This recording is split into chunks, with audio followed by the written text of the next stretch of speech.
কলিযুগ পাবন অবতার পরম প্রেমময় প্রেম পরতত্ত্ব সীমা রাস বিলাসের চরম পরিণতি প্রেম বিবর্ত বিলাস শ্রীমূর্তি পরম করুণা বরুণালয় সবজন বিভাজন সর্বপ্রয়োজন অবতার সার শিরোমণি শ্রী শ্রী নদিয়া বিহারী শচীনন্দন গৌরহরি পরম পাবন পতিত উদ্ধারণ নাম প্রেমদাতা শিরোমণি দয়াল নিতাই চাঁদের মহা অনুকম্পায় রাধা মাধবের রাধা দামোদরের অহৈতুকী করুণায় শ্রী শ্রী ঊর্জাদর দামোদর ব্রত বা নিয়ম সেবা ব্রতের এই ভজন আরাধনার আর ভক্তবৎসল ভগবানের প্রিয় মাসে বঙ্গজননীর সোনাবাড়িয়া স্থিত ভক্তগৃহ শ্রী অঙ্গনে পরম দয়াল পতিত উদ্ধারণ শ্রী শ্রী রাধাকুণ্ড মণ্ডলের ভূতপূর্ব মহন্ত মহারাজ অনন্ত বিভূষিত শ্রী পণ্ডিত মধ্যাহ্ন অশেষ শাস্ত্র নিষ্ণাত ত্যাগ ও বৈরাগ্যের পরাকাষ্ঠা গোস্বামীগণের ভক্তি সিদ্ধান্ত মঞ্জুষার যিনি আচারক এবং প্রচারক অনন্ত বিভূষিত শ্রী অষ্টতর শ্রী শ্রী ছিল অনন্ত দাস বাবাজি গুরু মহারাজের ষষ্ঠতম বিরহ তিথি উপলক্ষে তার তিরোভাব বা মহানির্যান উপলক্ষে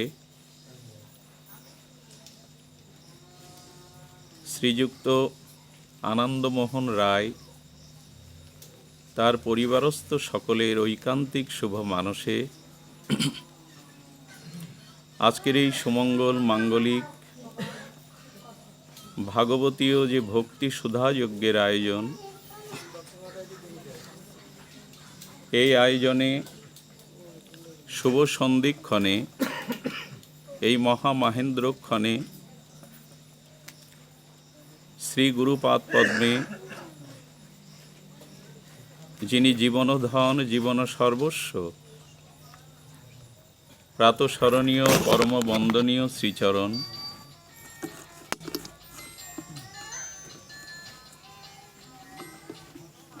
শ্রী শিল গুরু মহারাজের, এগুলো বন্ধ করতে বলো, উঠে দাঁড়িয়ে বন্ধ করতে বলো।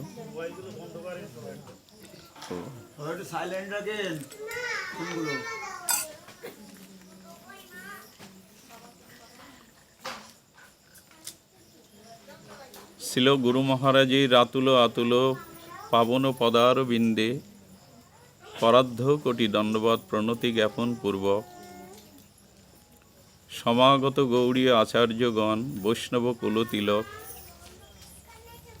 সংকীর্তন আচার্যবৃন্দ মহাপ্রভুর অনুরাগী ভক্তজন,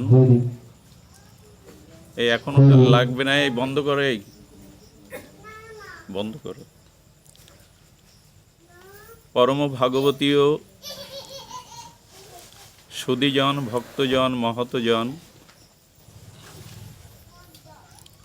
শ্রদ্ধাশীলা ধর্মশীলা দেবীমূর্তি মাতৃগণ, সকল ভক্তচরণে দিন অতিদিনে সশ্রদ্ধ বারবার দণ্ডবত প্রণতি।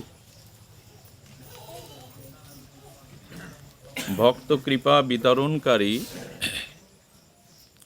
শ্রী শিল গুরু মহারাজের নির্যান বা বিরহ তিরোভাব তিথিতে বাচ্চারা কারা কথা বলছে ওদের একটু থামান। আমরা শ্রী গুরু তত্ত্ব মহিমা আজকে কিঞ্চিত সাক্ষাৎকারে আলোচনায় প্রবেশ করব।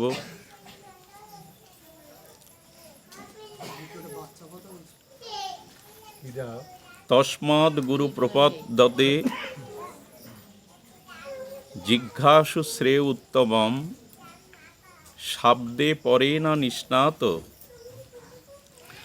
পুণ্য ব্রহ্ম পুনঃ উপাশ্রয়ম।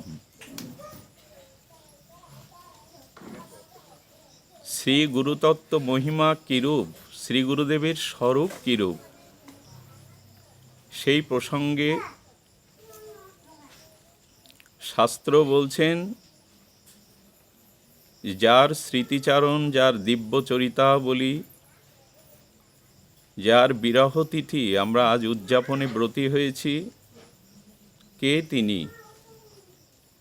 শিল গুরু মহারাজের তত্ত্বত স্বরূপ, তার মহিমা কিরূপ? রাধা পদ সুধা রাশি যে চরণে করিলা দাসী গোরা পদে বাঁধি দিল চিত। শ্রী গুরুদেবের অপর অনবদ্য মহা অবদান কি না, তিনি রাধা পদ সুধা রাশি সে পদে করিলা দাসী। শ্রী গুরুদেব মহাভাববতী লাধিনী অধীশ্বরী প্রেমময়ী রাধারানীর চরণে আমাকে দাসী রূপা এই স্বরূপ দান করেন। আর কি করেন? গোরা পদে বাঁধি দিলা চিত। আমার দুর্বাদ দুর্জেয় বিষয়াসক্ত মনটাকে কি করলেন গুরুদেব? শ্রী গৌরাঙ্গ চরণে, নিত্যানন্দ চরণে আমার চিত্তটাকে বেঁধে দিল। গোরা পদে বাঁধি দিল চিত। তো শ্রী গুরুদেবের অনবদ্য যে মহা অবদান, সেটি যে রাধা পদ সুধা রাশিতে রাধারানীর অমিয় প্রেমময় সাহরে আমাকে তিনি দাসী স্বরূপা, মঞ্জরী স্বরূপা করে দিলেন এবং শ্রী গৌরচরণে, নিত্যানন্দ চরণে আমার মনটাকে বেঁধে দিলেন। গৌর রসার্ণবে ভুবন ভোলানো গৌর মাধুর্য রূপে নিত্যানন্দের অপার হরিনাম প্রেমের স্বরূপে আমাকে ডুবিয়ে দিলেন, আমার মনটাকে ডুবিয়ে দিলেন। আর কোথাও মনের যাওয়ার জায়গা নাই। শ্রীরাধা রমণ সহ দেখাইল কুঞ্জ গেহ। গুরুদেব আমাকে কোন পথ দেখালেন, সেটি গুরু বন্দনায় আমরা সকলেই কীর্তন করে থাকি। শ্রীধাম বৃন্দাবন যুগল ভজন ধন মোহে করালো উপদেশ। অর্থাৎ শ্রী গুরুদেব আমাকে কি উপদেশ করলেন? শ্রীরাধা রমণ সহ রাধা ঠাকুরানী প্রেমময়ী, ভাবময়ী, অসমদ্য মাধুর্য স্বরূপ সেই শ্রী গোবিন্দ যেখানে বিলাস করেন, সেই বিলাস ও কুঞ্জ গেহ অর্থাৎ কুঞ্জ প্রেম মন্দির আমাকে দেখিয়ে দিলেন।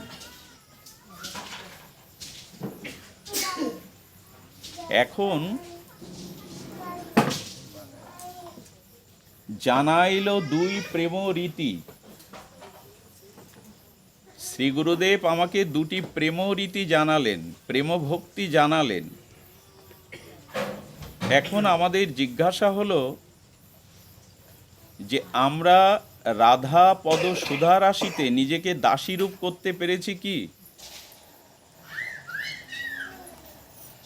আমরা গৌরাঙ্গ চরণে, প্রভুর চরণে, নিত্যানন্দ প্রভুর চরণে আমাদের মনটাকে বেঁধে দিতে পেরেছি তো অনুরাগে?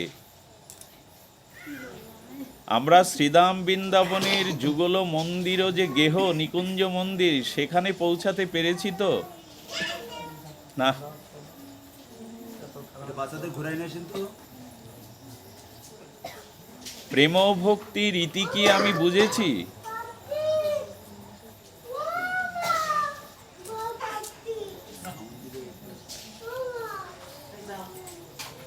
ভক্তি রীতি আমি জ্ঞাত হয়েছি কি? এখন এইটি জানাবেন শ্রী গুরুদেব। যারা শ্রীগুরুচরণ আশ্রয় পূর্বক আমরা প্রগতিময় ভজন পথে এসেছি সকলে, তারা কি এই বস্তু পেয়েছি?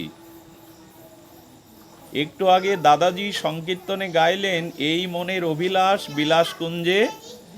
তো সেখানে গেছি কি? কাকে বলে বিলাসকুঞ্জ? এই নিবেদন ধরো সখীর অনুগত করো। কার অনুগত্যে চলি আমি? সংসারের বিষয় বৈভবের কামনার, না দাসীর অনুগত্যে? এই সব উত্তর যাদের জীবনে অধারা অজানা, তাদের জীবন শুধু বৃথা নয়, ব্যথাময়। শ্রীগুরু চরণাশ্রয় কোনো সাধারণ বিষয় নয়। আর এই ভক্তি জগৎ, ভজন জগৎটি সাধারণ কিছু নয়। আচ্ছা, ভজন কাকে বলে? ভজন শব্দের সরলার্থ কিরূপ? খুব ধ্যান দিয়ে শুনুন। ভজন তাকেই বলে, এই যে পুনঃ পুনঃ আমি মাতৃগর্ভে রক্ত শোণিতাকারে জন্মগ্রহণ করছি, পুনঃ পুনঃ আমি জরা মৃত্যু ব্যাধিগ্রস্ত হচ্ছি, এটা কবে থেকে শুরু হয়েছে?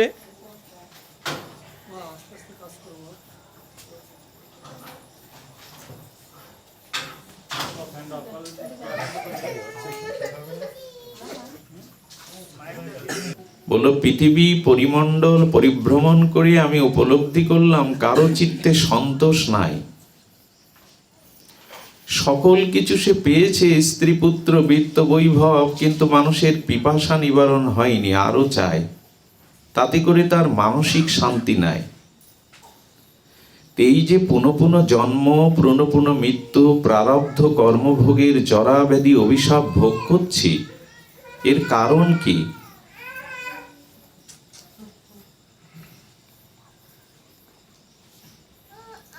এর কারণ অনুসন্ধানে কখনো তত্ত্বজ্ঞের কাছে, শাস্ত্র বিচারে বিবেকের কাছে প্রশ্ন তুলেছি কি?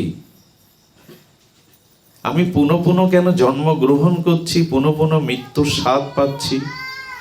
না, এইভাবে হরিকথা হয় কি? ঋষিরা দেখছেন যে আগত কলিযুগ, এখানে কোনো স্থানেই ভজনের উপযোগী অনুকূল পরিবেশ পাচ্ছেন না। এই জন্য সৃষ্টিকর্তা প্রজাপতি ব্রহ্মার কাছে গিয়ে শরণাপন্ন হলেন, আমাদের এমন একটি স্থান নির্ধারণ করে দিন যেখানে শ্রীহরির ভজন আমরা অনুকূল পরিবেশে নিশ্চিন্তে করতে পারব। ব্রহ্মাজি বললেন, আমি একটি চক্র নিক্ষেপ করছি। সেই চক্রের অগ্রভাগ তাকে নেমি বলে। সেই চক্রের অগ্রভাগ ফলা যেখানে পতিত হবে, সেই স্থানটি কলি কোলাহল প্রবেশ করতে পারবে না। এটাই ভজনের অনুকূল ক্ষেত্র। সেই ক্ষেত্রটি আজও ভারতবর্ষে বিদ্যমান, তার নাম নৈমিষারণ্য। তো কলিযুগের সৃষ্টির আগে ঋষিরা বুঝেছিলেন এই পরিবেশ ভজনের অনুকূল নয়, এই জন্য নৈমিষারণ্যে তারা তপস্যায় রত হয়েছিলেন। ভগবানের গুণকথার প্রথমে চাই পরিবেশ। এই পরিবেশ অনুকূল না হলে শ্রীহরিকথায় আত্মকল্যাণ, সাধন, ভক্তি এগুলি প্রাপ্ত থেকে আমরা বঞ্চিত হব। অনুরোধ করছি, এটা ভজনের মাস, নিয়ম নিষ্ঠার সহিত রাধা দামোদরের কৃপাপ্রাপ্তের মাস, একটু শান্ত থাকুন। বলছিলাম, জন্ম মৃত্যু জরাব্যাধি এই প্রতিকূল কাল কবলিত অবস্থার কারণ অন্বেষণে আমরা ঘুমিয়ে, আমরা নিজেকে জিজ্ঞাসা করিনি কেন। তো এই পুনঃ পুনঃ জন্ম মৃত্যু অভিশাপের কারণ একটি, তা হলো আমাদের অজ্ঞানতা, অবিদ্যা, অপরাধ এবং পাপ। পূর্বের কোনো হিসাব না থাকলে পাপের বা অপরাধের আমার জন্ম হতো না। আমরা এখানের বাসিন্দা না, আমরা চিতলোক, ভগবানের স্বরূপ লোক, নিত্য গোলক বৃন্দাবনের বাসিন্দা। কৃষ্ণ ভুলে, কৃষ্ণ বিমুখ হয়ে অপরাধ পাপ করেছি, তাই পুনঃ পুনঃ সেই পাপ কর্ম ফলের জন্য এখানে আসা। এখানে পাঠ সমাপ্ত করে যেমন আমরা চলে যাব, আপনারা গৃহে ফিরে যাবেন। যেদিন জগতে আর আপনার অপরাধ থাকবে না, পাপ থাকবে না, ঋণ থাকবে না, কর্মফল থাকবে না, সেদিন আর আপনি এই জগতের নন। আপনি চিন্ময়, সনাতন, ভগবত, অব্যয়, অসীম অনন্ত ভগবানের চরণের দাস, ওই যে রাধারানীর দাসী, ওইখানে যাবে। এসেছি মানে আপনি আমি, আমাদের পূর্ব কর্মফল আছে, ঋণ আছে, পাপ আছে, অপরাধ আছে। সেটি ভোগ করবার জন্য প্রারব্ধের এই মনুষ্য জন্ম আমরা পেয়েছি, তাই ভোগ করছি পূর্ব কর্মফল। এখন এই যে দোষ আর পাপ কোনটি, যার কারণে পুনঃ পুনঃ জন্ম মৃত্যু চক্রে আবর্তিত হতে হচ্ছে, এই নিজের পাপ, অপরাধ, দোষের অনুসন্ধান করার নাম হলো ভজন। কোন পাপে, কোন অপরাধে আমাকে বারবার এই জন্ম মৃত্যুর স্বাদ নিতে হচ্ছে, এই দোষ বা পাপকে অন্বেষণ বা খোঁজ করার নাম হলো ভজন। খোঁজ করি তো?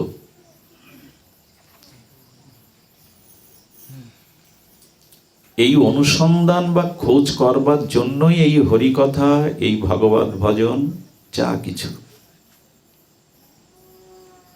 এখন এই ভজনটা শুরু হয় মহৎ কৃপা সদ্গুরুদেবের চরণাশ্রয় পূর্বক।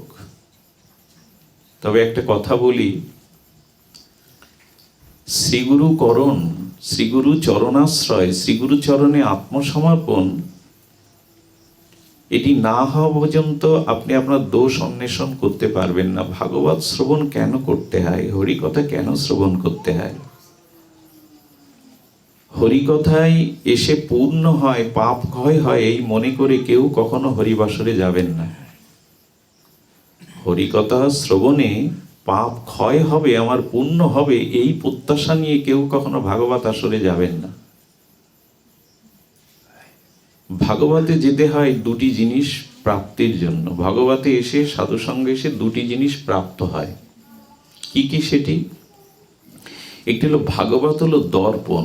দর্পণ মানে, দর্পণ মানে যাতে আমার বিম্বের প্রতিবিম্ব প্রতিফলিত হয়, স্বচ্ছ কোনো বস্তুতে নিজের অবয়বটা ধরা পড়ে।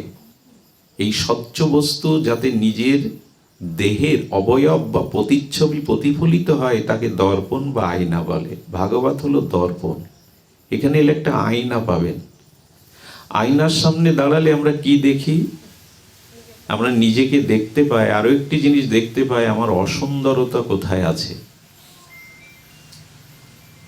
দর্পণে কি দেখি? এদিকে ধ্যান দিন, কথার দিকে ধ্যান দিন। দর্পণে কি দেখা যায়?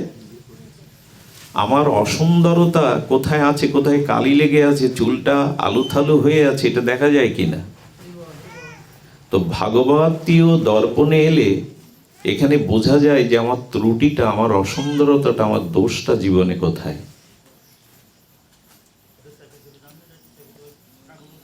এগিয়ে বসুন, অনেকে আসছেন, জানেন, একটু এগিয়ে বসুন, এগিয়ে বসুন। তো আমাদের জীবনে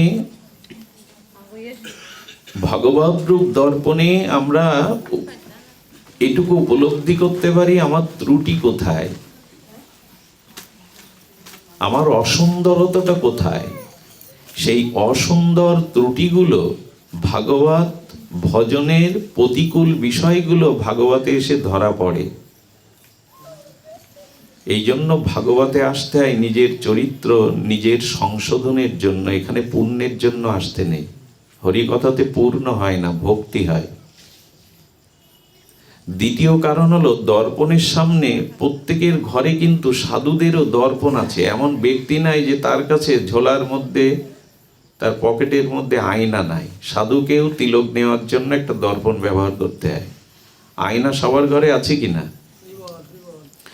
দর্পণের সামনে নিজেকে সুন্দর করে সাজিয়ে দাঁড় করালে দর্পণ আপনাকে একটা বিপরীতে জিনিস ফিরিয়ে দেয়। দর্পণের সামনে খুব পরিপাটি সেজে গুজে দাঁড়াবেন, ওর ভিতরে আপনার যে সৌন্দর্যটা আপনি নিজে অবলোকন করছেন, আয়নার প্রতিচ্ছবি থেকে ওই আনন্দটা আপনার কাছে আবার ফিরিয়ে দেয়। হাসলে হাসিটা ফিরিয়ে দেয়, সৌন্দর্যটা ফিরিয়ে দেয়। দর্পণের সামনে গিয়ে মানুষ কিছুক্ষণ দাঁড়ায়, এই জন্য দর্পণের মধ্যে নিজের সৌন্দর্য নিজেই দেখে তার আনন্দটা ফিরিয়ে দেয়, নিজের কাছে ফিরিয়ে। এই জন্য তো মানুষ দর্পণের সামনে দাঁড়ায়। ভাগবতে এলে কোটিগুণ প্রেমানন্দ ভাগবত দর্পণ আপনার হৃদয়ে ফিরিয়ে দেয়, পরম আনন্দ ফিরিয়ে দেয়। এই হলো ভাগবত। তো আমরা এই দোষ অন্বেষণ, অপরাধ অন্বেষণের মূল উৎপাটনের জন্য প্রথমেই শাস্ত্র বলছে শ্রী গুরু চরণ আশ্রয়। আচ্ছা, গুরুচরণ আশ্রয় এর মধ্যে সিংহভাগ ভক্তজন মহৎজনরা করেছেন, কিন্তু শ্রীগুরু চরণ আশ্রয় করার পরে আমাদের সংশোধন, আমাদের চিত্তবৃত্তি ভোগ বাসনা থেকে ত্যাগ বৈরাগ্য কিঞ্চিত এসেছে। তো আমার ভিতরে সদাচার, ত্যাগ, বৈরাগ্য, হরিনামে নিষ্ঠা, চরিত্র শোধন, এগুলি বিবেক বিচার জেগেছে। তো একটা কথা বলি, খুব ধ্যান দিয়ে শুনুন।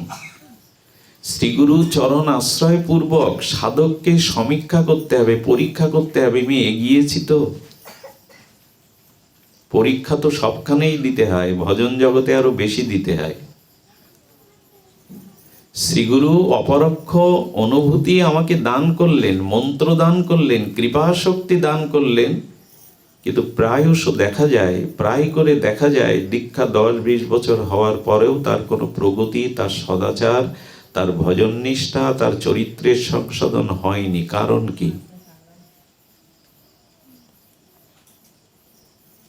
তার কারণ হলো, এই যে দাদাজি একটু আগে গাইছিলেন, গদাধর চামর ঢুলায়, তাই তো? আমার ভাগ্যে হলো না। পদটা শুনতে ভালো লাগে, সকল কীর্তনে আমরাও গাই, কিন্তু এই যে আমার ভাগ্যে হলো না, এইটি শুধু বলে যাব না, সেই ভাগ্যকে, সেই সৌভাগ্যকে আমি গ্রহণ করব।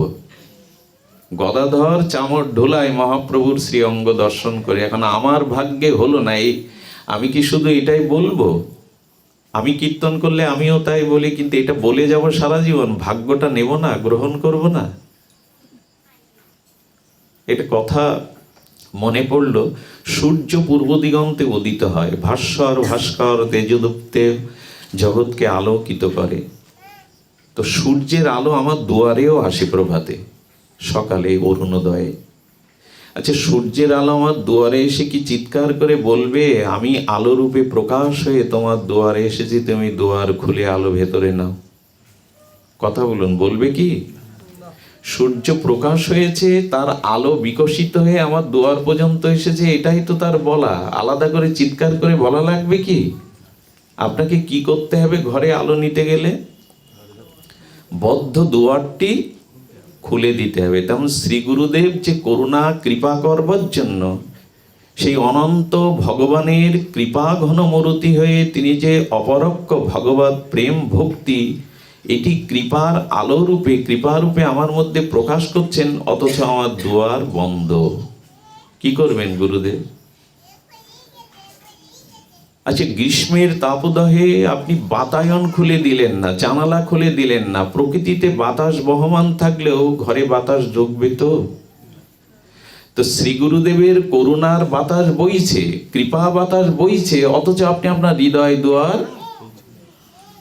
কৃপা গুরুদেব করবেন না আপনি নিবেন? কৃপা করো, কৃপা বলে চিৎকার করে কোটি জন্মেও কিছু পাবেন না। কৃপা করো, কৃপা করো আমরা পদে খুব গাই, এইবার আমার দয়া করো, এইবার আমার কৃপা করো। আরে কৃপা তো স্রোতস্বিনী নদীর মতো বইছে, বাতাস তো বইছে, সূর্যের কিরণ তো আপনার দুয়ারে এসেছে, আপনি দুয়ার খোলেননি যে কিরণ ঘরে প্রবেশ করবে। আপনি বাতায়ন উন্মুক্ত করেননি যে প্রকৃতির শীতল পবন ও বায়ু আপনার ঘরে প্রবেশ করবে। এ দোষ গুরুদেবের নয়, শাস্ত্রের নয়, নামের নয়, আপনার আমার। খুব ধ্যান দিয়ে শুনুন। সমুদ্র হতে কর্ষণ করে জলগুলি বাষ্প আকারে বা জলগুলি জমাট বেঁধে সৌদামিনী মেঘ তৈরি হয় আকাশে। আর সেই মেঘ থেকে ঝড়ো ঝড়ো বরিশধারা পৃথিবীতে নেমে আসে এবং নক্ষত্রমণ্ডলে ওই যে সমুদ্রের নোনা জল যেটা মেঘ রূপে ঘনীভূত হলো, ওটি স্বাতী নক্ষত্র রূপে এক নক্ষত্র স্পর্শ করে যে জলবিন্দু পৃথিবীতে আসে, ওটা হাতির মস্তকে পড়লে হয় গজমতি। যদি সর্পের মাথায় পড়ে তা হয় নাগমণি। শুনছেন তো, না ঘুম আসছে? নাগমণি। আর সমুদ্রের শক্তি ঝিনুকের মধ্যে পড়লে হয় মুক্তা। আবার বলি, সমুদ্রের নোনা জল কর্ষণ ক্রিয়ার দ্বারা সৌদামিনী যে মেঘ জমাট বাঁধে, সেই নভমণ্ডলে স্বাতী নক্ষত্র নামক এক বিচিত্র এই নক্ষত্র স্পর্শ করে যে জলবিন্দু সর্পের মাথায় পড়ে, ওটা নাগমণি হয় দুষ্প্রাপ্য, এগুলো পাওয়া যায় না। হস্তির মস্তকে পড়লে হয় গজমতি, আর সমুদ্রের শক্তি বা ঝিনুকের মধ্যে পড়লে হয় মুক্তা। এখন স্বাতী নক্ষত্রের স্পর্শ জলবিন্দু সমুদ্র পড়ছে এবং ঝিনুকের দিকেই জলটা পতিত হচ্ছে, কিন্তু ঝিনুকের মুখ যদি বন্ধ থাকে, এখানে হরিকথা হচ্ছে, একদিনও যদি সাধু মুখে কেউ হরিকথা কর্ণ দিয়ে শ্রবণ করে, ওই দিনই তার হৃদয়ে ভগবান প্রবেশ করে তার বন্ধু হয়ে প্রেম ভক্তি দেয়। কিন্তু কান কি এদিকে আছে, মন কি এদিকে আছে? যদি থাকে, যদি শ্রদ্ধা থাকে, ব্যাকুলতা থাকে, উৎকণ্ঠা থাকে, ঝিনুকের মুখ বন্ধ থাকলে সে স্বাতী নক্ষত্রের জল মুক্তা হবে কি? তো হরিনাম হচ্ছে, হরিকথা হচ্ছে, শ্রী গুরুদেবের চরণ আশ্রয় করেছি, কিন্তু শক্তির মুখ বন্ধ। আমার শ্রদ্ধা বিশ্বাসের দুয়ার কি করে ঢুকবে? কৃপা করো, কৃপা করো বললে চেঁচান আপনি, অনন্ত জন্ম আমায় দয়া করো, আমায় কৃপা করো, এসব ঠিক না। কৃপা বইছে, গ্রহণ করার পাত্র হতে হবে আপনাকে। আমি কোনো ধনাঢ্য ব্যক্তির বাড়িতে গিয়ে বলছি, আমাকে একটু ঘৃত দান করুন, গব্য ঘৃত। বলছেন, পাত্র কই আপনার? হয়তো পাত্র তো আমি আনিনি। বললেন, এক কাজ করুন, এই ঘিটা আমার কাপড়ে দিন, এই 19 বস্ত্রতে দিন। নিলেন, ঘি দাঁড়াবে তো? বস্ত্রটা ঠিক থাকবে তো? শ্রী গুরুদেবের প্রেম, করুণা, কৃপা এইসব বলছি বটে, তবে আমার পাত্র নেই। আর নেই বলেই তো দীক্ষা শিক্ষা 20 বছর হলেও কোনো আচরণ নেই, সদাচার নেই, জীবনে কোনো পরিবর্তনই নেই।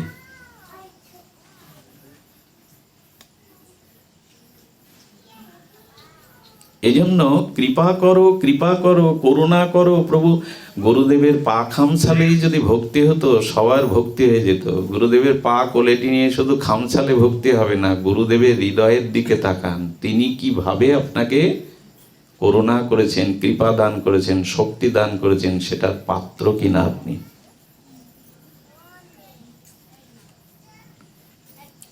অনুষ্ঠান তখনই সার্থক হয়, হরিবাসর তখনই সার্থক হয়, যখন আমি পাত্র হতে পারবো। এই পাত্রটা কি? থালা বাসন নিশ্চয় না। এই পাত্রটা হলো শ্রদ্ধা আর বিশ্বাস। এখানে ভগবান আছেন। হরিকথায় হরিকথায় আমার কর্ণ দিয়ে আজ হৃদয় সিংহাসনে বসবে, এই শ্রদ্ধা হরিকথার প্রতি আছে তো? বিশ্বাস আছে তো? এই শ্রদ্ধা বিশ্বাসের পাত্রটাই হলো পাত্র। এটার আজ বড় অভাব। মানতে হয়, সামনে মানি, প্রণাম করতে হয়, স্তুতি করতে হয়, সম্মান দিতে হয়, দেই, কিন্তু তার আদেশকে, তার নির্দেশকে, তার উপদেশকে আজও শ্রদ্ধা দ্বারা গ্রহণ করতে পারিনি। এই জন্য গোবিন্দ বলছেন, যার শ্রদ্ধা ভক্তি নাই তার কাছে এই ভজন সাধন হলো হস্তি স্নানের ন্যায় নিষ্ফল। হাতি দেখবেন স্বচ্ছ পদ্ম প্রস্ফুটিত সরোবরে গিয়ে প্রথমে পদ্মগুলো নষ্ট করে দেয় তার শোভা, স্বচ্ছ জলকে কদ্দমাক্ত কাদা ঘোলা করে দেয়, তারপরে স্নান করলি কর, উঠেই আবার ধোলায় গড়াগড়ি দিয়ে কাদাটা বেশি করে মাখে। যাদের হরি কথায় ভজনে শ্রদ্ধা নেই, বিশ্বাস নেই, আনুগত্য নেই, কোটি জন্ম এসব করলে কাদা বাড়বে ছাড়া কাদা ছাড়াবে না। আমরা কি করি আমরাই জানি। আমার খুব ভালো লাগছিল, অপরাধ নিয়েন না, দোষ কীর্তন করার জায়গা এটা নয়। দেখছিলাম দুটো যুবক ছেলে মৃদঙ্গ ধ্বনি করছে, দেখে ভালো লাগলো। এই বয়সে তারা এখন মোবাইল নিয়ে ব্যস্ত নেই, সিডি দোকানে গিয়ে আড্ডা দিচ্ছে না, রাস্তার ধারে ওরা মৃদঙ্গ বাজাচ্ছে। খুব ভালো লাগছিল, অল্প বয়সে বুঝেছে ওরা। আর এই মৃদঙ্গ হলো নিত্যানন্দ স্বরূপ। মৃদঙ্গকে কাঁধে নেওয়া মানে নিতাই চাঁদকে কাঁধে নেওয়া, কিন্তু নিয়ম হলো ওদের দেখলাম প্যান্ট বা গেঞ্জি পরা। আপনারা যদি নবদ্বীপে যান, বৃন্দাবনে যান, সাধু সমাজে যান, আপনাকে তারা প্রশংসা করবে, কিন্তু মৃদঙ্গ আপনার হাতে নিতে দেবে না। ওগুলোর একটা মর্যাদা আছে, ওগুলো সাদা। এই খোল, করতাল হলো মহাপ্রভুর সুন্দরের নূপুর, খোল হলো নিত্যানন্দ, সাক্ষাৎ নিত্যানন্দ। সেগুলি ধারণ করবেন, অথচ আপনার তিলক নেই, পোশাক নেই, আপনাকে সাধু সমাজে কিন্তু এটা গণ্য করবে না। আমরা করছি, করতে হয়। আপনি যেদিন পুলিশের চাকরি পেলেন, আর্মির চাকরি পেলেন, প্রথম দিন যখন জয়েন করলেন, তখন আপনাকে একটা পোশাক দেয়া হবে। আপনি অন্য বাড়ির পোশাক, কোটি টাকার পোশাক পরে ওখানে যেতে পারবেন না।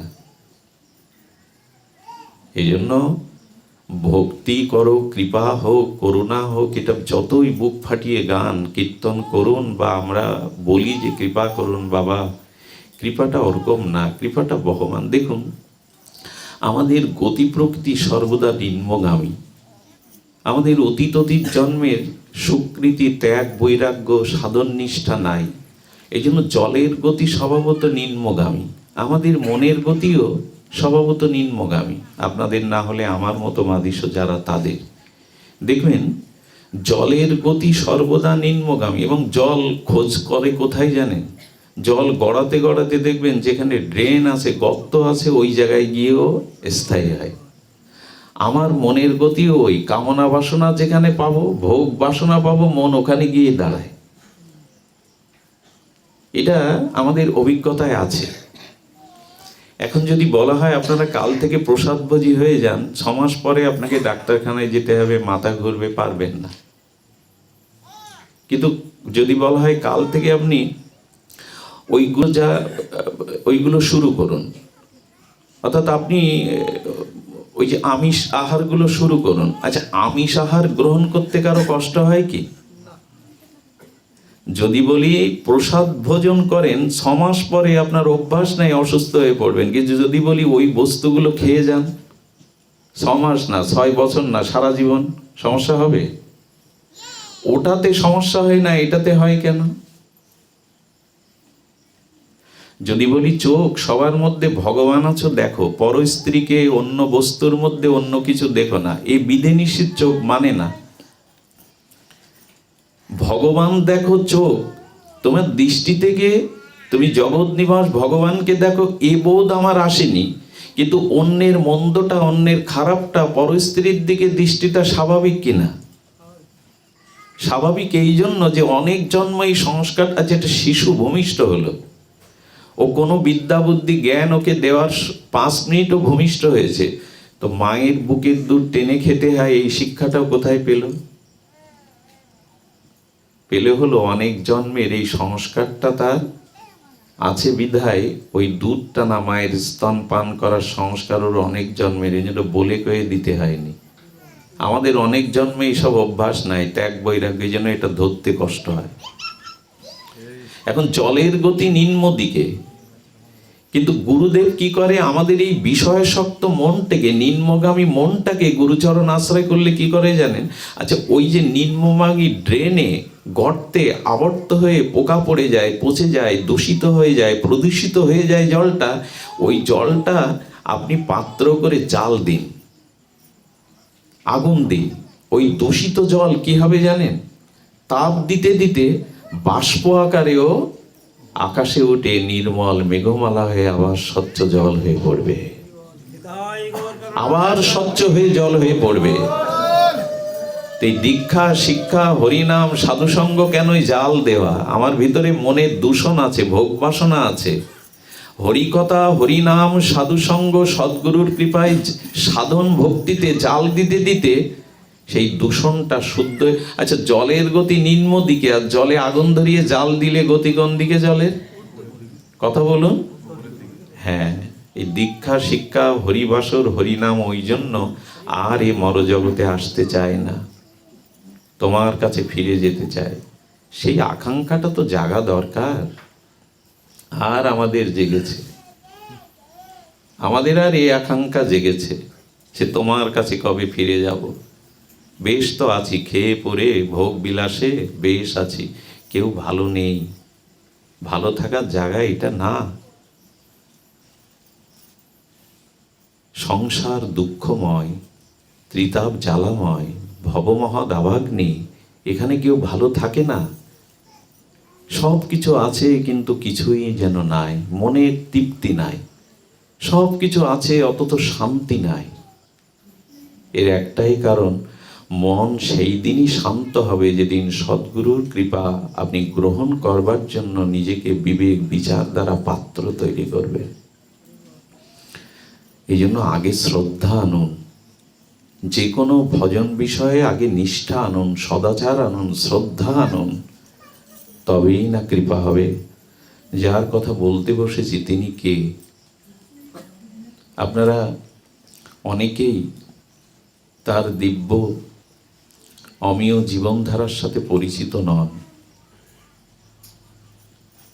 তো যার বিরহ তিথির আজকের এই অনুষ্ঠান, তার সম্পর্কে সূচনা পর্বে, ভূমিকা পর্বে দুটি কথা বলা প্রয়োজন। তিথির সম্মাননা বা অনুষ্ঠানের উপলক্ষকে এড়িয়ে যেতে নেই। এই জন্য আমরা তার গুণমহিমা সামান্য কিঞ্চিত সিন্ধু থেকে বিন্দু আস্বাদন করে একটু ভাগবতী ও রসসুধা কথায় প্রবেশের ইচ্ছা ছিল।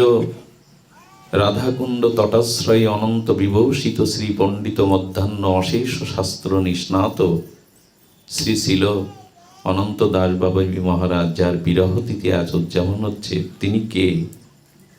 তিনি নিয়মাবর্তিতার চরম আদর্শ। জীবনে ৯৭ বছর বয়স পর্যন্ত দুটোতে ঘুম ভাঙতেন, ঘড়ি বা সময় তার কাছে পরাজিত ছিল।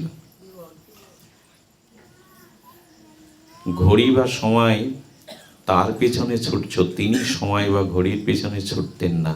শুনে এখন কথাগুলো শুনলেও হয়তো শ্রদ্ধা আসতে পারে। সময়ের যন্ত্র যেন তাকে অনুসরণ করত, সময় তিনি অনুসরণ করতেন, সময় যেন তাকে অনুসরণ করতেন। আর সূর্যোদয়ের পূর্ব দিগন্ত যেমন রঞ্জিত মনোহর হয়ে ওঠে, তেমনি তিনি মধ্যাহ্নের দীপ্ত ভাস্কর, ত্যাগ বৈরাগ্যের তিনি মধ্যাহ্নের দীপ্ত ভাস্কর সম ছিলেন। তিনি পশ্চিম দিগন্তে অস্তগামী সূর্যের লালিমা রক্তিম রঙে যেমন সমুদ্র তীরে, নদীর তীরে মনোরম আর শোভিত পরিবেশ হয়, তার জীবন ছিল অস্তগামী পশ্চিম দিগন্তে সূর্যের গোধূলি রাঙার আগে নদীর পাশে দাঁড়ালে যেমন নির্মম তার চরিত্র ছিল তেমনই।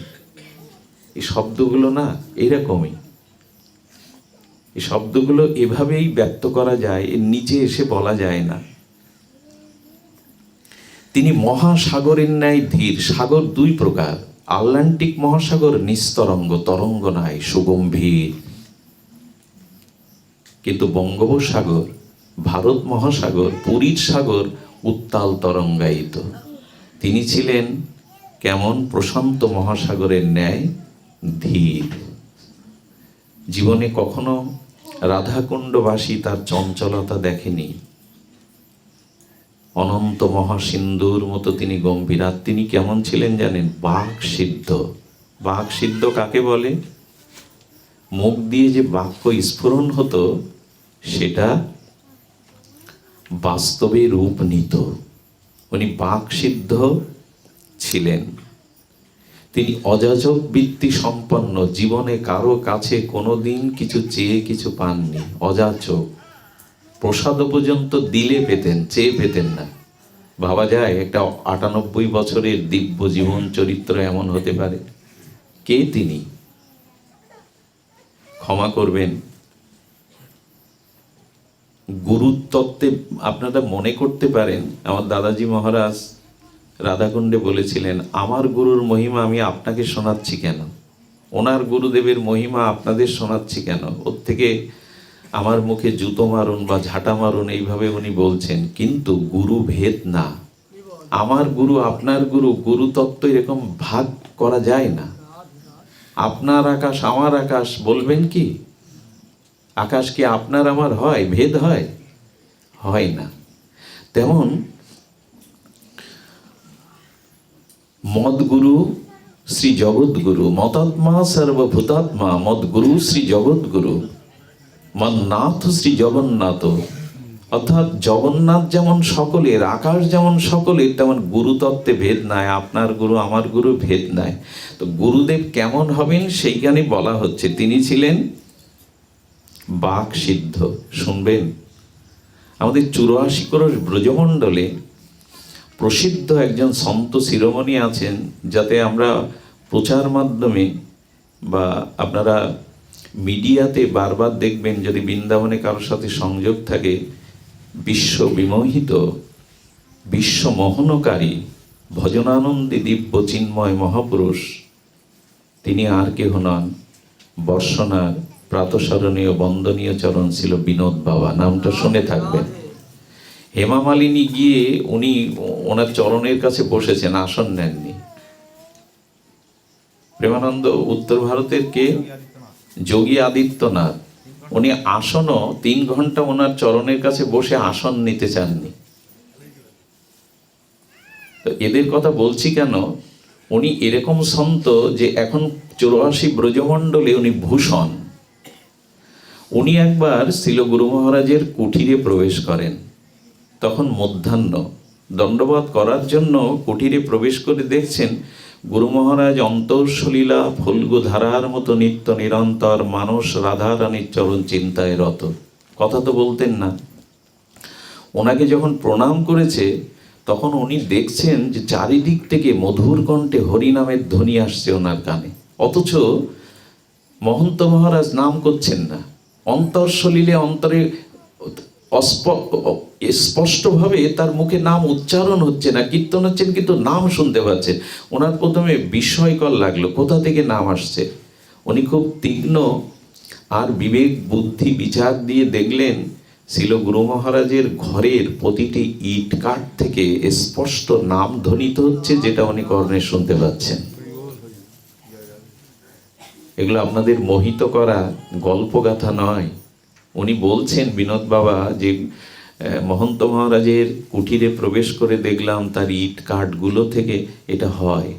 আচ্ছা, এই যে মাইক্রোফোনের যন্ত্রের রডটা যদি কিছুক্ষণ আগুনের মধ্যে তদাত্ম করেন, কিছুক্ষণ পর আগুনে রাখলে তদাত্মপ্রাপ্ত হলে এটা অগ্নিময় হয়ে যাবে কিনা, এর মধ্যে আগুন তত্ত্ব প্রবেশ করবে কিনা।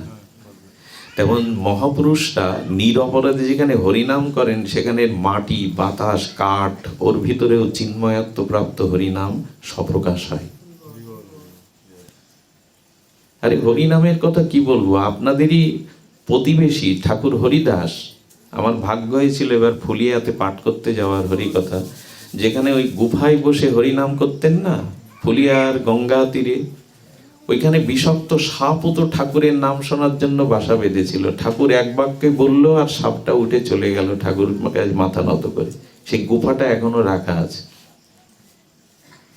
বিশালকায় সর্প, তো যার নাম শোনার জন্য সর্প পর্যন্ত বাসা বাঁধে এবং তার মুখের কথায় বিদায় নেয় ভক্তদের বিষ যন্ত্রণায় কষ্ট হচ্ছে বলে। তো উনি ছিলেন বাক সিদ্ধ, অযাচক বৃত্তি, শিশুর মতো সরল। গুরু মহারাজের হাসি যদি দেখতেন, মহন্ত মহারাজের ভুবন ভোলানো সরল শিশুর মতো তার হাসি। এবং বিপ্রলম্ব রস বাড়ি দিতে তিনি নিমগ্ন। এই শব্দগুলো এত কঠিন, সহজে আমরা বুঝবো না। বিপ্রলম্ব মানে রাধারানী শতবৎসর কৃষ্ণ বিরহে যে মাথুর বিরহ ভোগ করেছিলেন, সেই রাধা ভাবকান্তি নিয়ে গৌর হরি দ্বাদশ বৎসর যে গম্ভীরার গাম্ভীরার মধ্যে এই যে বিরহ রস তিনি ভোগ করেছিলেন, এই বিরহ রসকে বিপ্রলম্ব রস বলে। এই বিপ্রলম্ব রসের তিনি সমুদ্র নিমজ্জন ছিলেন। তিনি অক্রোধ ছিলেন, বেদজ্ঞ ছিলেন, ক্রোধ তাকে করতে দেখি নেই কেউ। এবং তিনি বেদজ্ঞ, সর্বশাস্ত্রজ্ঞ, দয়ালু, অসীহাসন্ন, প্রিয়দর্শন সূচি, অসুহাসন্ন, কারো দোষ দেখতেন না। এক ভক্ত চরণাশ্রিত গুরু মহারাজের কাছে গিয়ে বলছেন, প্রভু একাদশীতে কি করতে হয়? আমরা তো আগে শুনি একাদশীতে কি খেতে হয় আর কি খেতে নেই, এবং কাল পারণ কটায়। ব্রত শুরু হয়নি, আগে পারণের কথাও জিজ্ঞেস করেনি। ভালো এগুলো। তো বলছে একাদশীতে কি করতে হয়? গুরু মহারাজ বললেন, একাদশী শব্দটা 2-3 বার উচ্চারণ করো। একাদশী একটু ভাগ করে বললে কি হয়? একাদশী। এই জগতে কেবল আমি দোষী, আর কারো মধ্যে কোনো দোষ নেই, এই ভাবনাটা ভাবার নাম একাদশী। এ জগতে কেবল আমি একমাত্র দোষী, আর কেহ দোষী নয়। এই ভাবনাটাই একাদশীর। কি খাবো না খাবো, পারণ কটায়, এগুলো একাদশীর বিষয় নয়। তো তত্ত্ববিচারদ ভাগবত প্রজায় কৃতমতি, কৃতজ্ঞ শিষ্য বৎসল। শিষ্য ছিল তার প্রাণ। প্রত্যেকটি শিষ্যের ভাগবত ক্রমোন্নতি, প্রগতি, ভক্তির জন্য তিনি বড় কৃতজ্ঞ ছিলেন। এই জন্য তো এ অস্খলিত নিষ্ঠায় অবিচ্ছিন্ন তৈলধারার ন্যায় তার ভজন জীবন প্রবাহিত হয়েছে সারাটি জীবন। তিনি সমত্ব, শুদ্ধাত্মা, দয়ালু, বিশিষ্ট। তার চরিতাবলী চিত্রায়ন করবার মতো ভাষা এ মাদিসজনের নাই। এইটুকু তার চরিত্র কথা একটু আমরা শুধালাম। আমার মূল ভাগবত বিষয় প্রবেশ করার আগেই বলি, তার আবির্ভাব ঘটেছিল এটা পশ্চিমবঙ্গের পুরুলিয়া জেলায় জারগো গ্রামে। জারগো গ্রাম বিখ্যাত পুরুলিয়ার এই জন্য, চৈতন্য মহাপ্রভু ব্রজের পথে যেতে যেতে ঝাড়িখণ্ডের এই পথেই গিয়েছিলেন। পুরুলিয়ার এই পথ ধরে, ঝাড়িখণ্ডের পথ ধরে তিনি ব্রজবিপিনে বৃন্দাবনের পথে গিয়েছিলেন। মহাপ্রভু যেতে যেতে মধুর কণ্ঠধ্বনিতে যে মধুর হরিনাম ধ্বনি সমগ্র বনমাঝে হিংস্র ব্যাঘ্রকেও সেদিন তিনি প্রেম দান করেছিলেন। 7টা বাঘ নৃত্য করছে, অনেকগুলো হরিণ এসে বাঘের গালে চুম্বন করছে, আর সর্প এসেছে, হরিণ এসেছে, হাতি এসেছে। মহাপ্রভু তাদেরকে বেড়ি কীর্তনের মতো চক্রাকারে ঘুরে হরিনাম করছেন। বাঘ এবং হরিণ একসাথে চুম্বন করে, ব্যগ্রতার সাপত সংকুল হিংস্রতা ভুলে প্রেম হরিনামে দুবাহু তোলে। পৃথিবীতে এ দৃষ্টান্ত ইতিপূর্বে কোনো ভাগবত স্বরূপে নাই।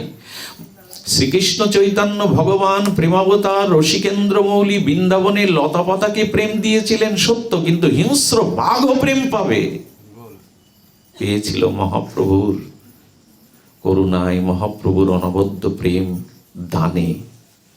মহাপ্রভু যেখানে দাঁড়িয়ে হরিনাম করেছিলেন, সেই পাথরগুলো প্রভুর চরণের স্পর্শে বিগলিত হয়ে প্রভুর চরণকে বুকে ধারণ করেছিলেন।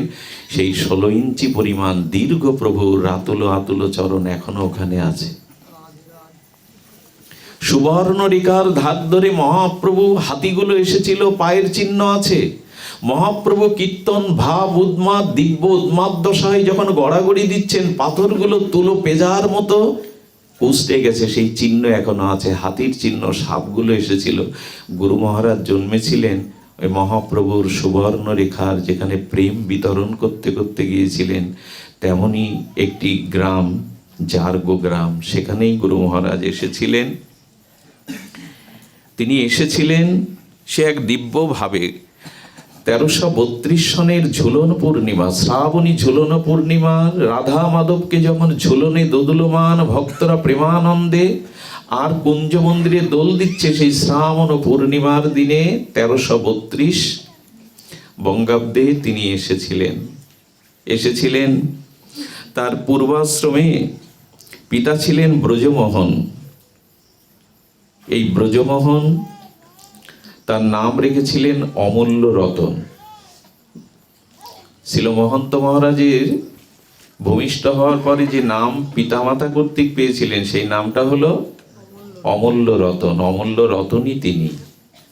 অমূল্য রাধা প্রেম, রাধা দাস্য দান করার জন্যই তিনি এসেছিলেন। তো অমূল্য রতন নামে তিনি এসেছিলেন 1332 সনের ঝুলন পূর্ণিমার। ব্রজমোহন সিংহ এবং মা ছিলেন পদ্মবালা দেবী। এরপরে তার শিক্ষা জীবনের সাথে সাথে তিনি কি করতেন, রামচরিতমানস রামায়ণ তিনি পাঠ করে শোনাতেন।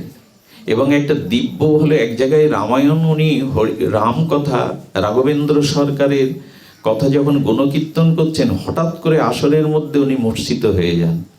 মূর্ছিত হওয়ার পরে যখন ওনার দৃষ্টি মেলে, ওনার সজ্ঞানাত ফিরে আসে, তখন দেখছিলেন একটা বৃহৎ কাক, একটা কাক সেখানে আছে, যেটা অলৌকিক, বৃহত্তম, জগতের কোনো কাক নাই। কাকটা কে জানেন?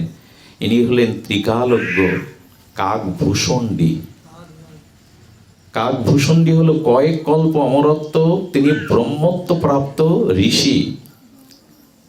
এই কাকভূষণ্ডীর কাছে গুরু মহারাজ প্রশ্ন করেছিলেন, কে আমি, আমার কি পরিচয়, আমার কর্তব্য কি? তখনই নির্ণয় হয়ে যায় তার জীবনের লক্ষ্য কোন দিকে।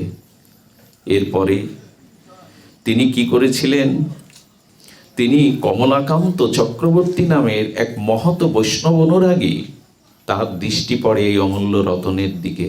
তার চলা, তার সৌম্যতা, তার সুব্যবহার, তার ধীর ও গাম্ভীর্য দেখে এই কমলাকান্ত মহাত্মা তাকে প্রথম কৃপা করেন। একটা কথা বলি, যতদিন মহতের কৃপা না পাবেন, ততদিন আপনার ভজন জীবন শুরুই হবে না। মহতের কৃপা বিনা কোনো কার্যে, কোনো ভক্তির পথে আপনি এক পাও অগ্রসর হতে পারবেন না। ভগবানের কৃপা নয়, আগে ভক্ত কৃপা, আগে মহত কৃপা। গুরুদেব যদি আপনার গৃহে কৃষ্ণকে সাথে নিয়ে আসেন, তুলসীদাস বলছেন গুরুকে প্রণাম করবেন, কৃষ্ণকে না। প্রণামের অধিকারী আগে শ্রী গুরুদেব, কারণ গুরুদেবই ভগবানের দুয়ারে হাত ধরে আপনাকে পৌঁছে দেন, কৃষ্ণ নয়। এই জন্য কমলাকান্ত মহাশয়ের কাছে তিনি এই মহতের কৃপা প্রাপ্ত হন। তিনি তাকে ছোট্ট একটা পুস্তিকা দেন, সেই পুস্তিকটা এখানে আছে। এটা ভবকবি জীবের গতি, পারলে ধনঞ্জয়ের কাছ থেকে সংগ্রহ করবেন। এই ছোট্ট পুস্তিকা মহৎ তাকে দিয়ে বলেন, গ্রন্থটা অধ্যয়ন করো।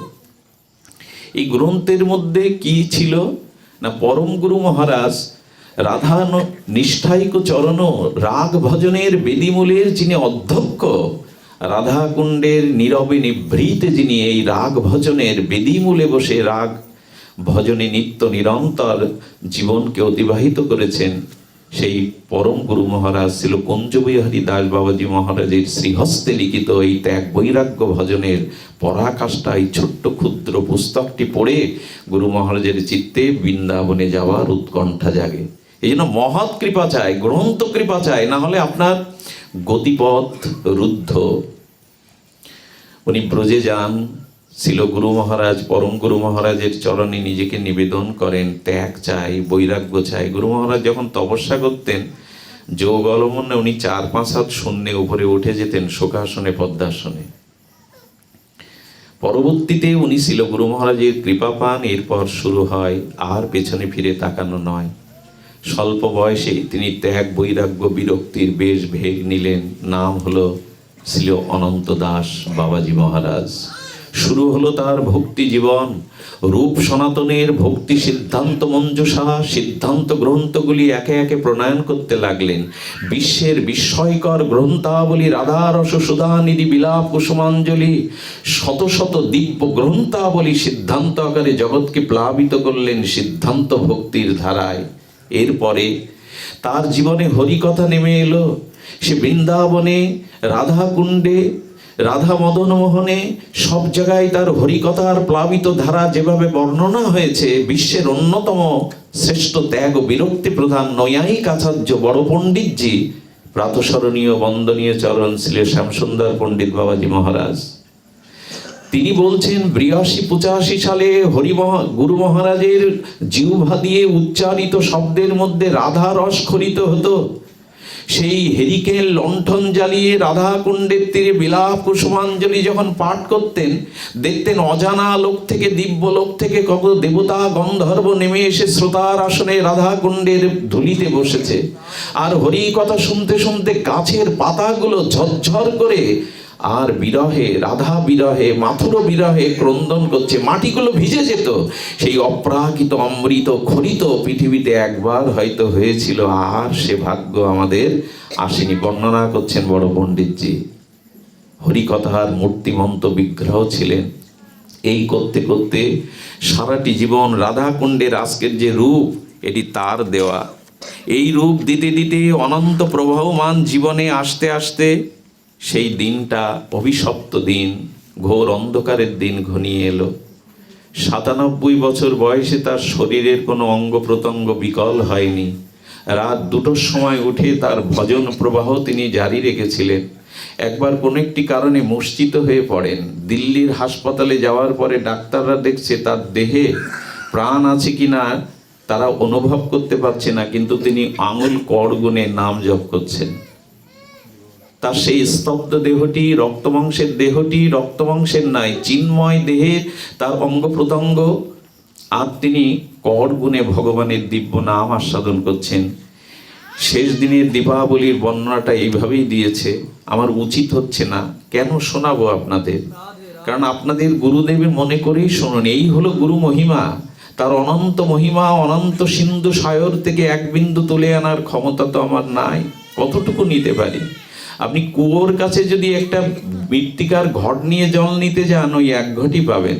কুয়ো আপনাকে বেশি দিল না, ক্ষুদ্র বলে যদি নদীতে যান, পুকুরে যান, 1 ঘটিই পাবেন। এমনকি সাগরে গেলেও 1 ঘটি পাবেন, কারণ সাগর অনন্ত অসীম হলেও আপনার পাত্র তো ওইটুকু।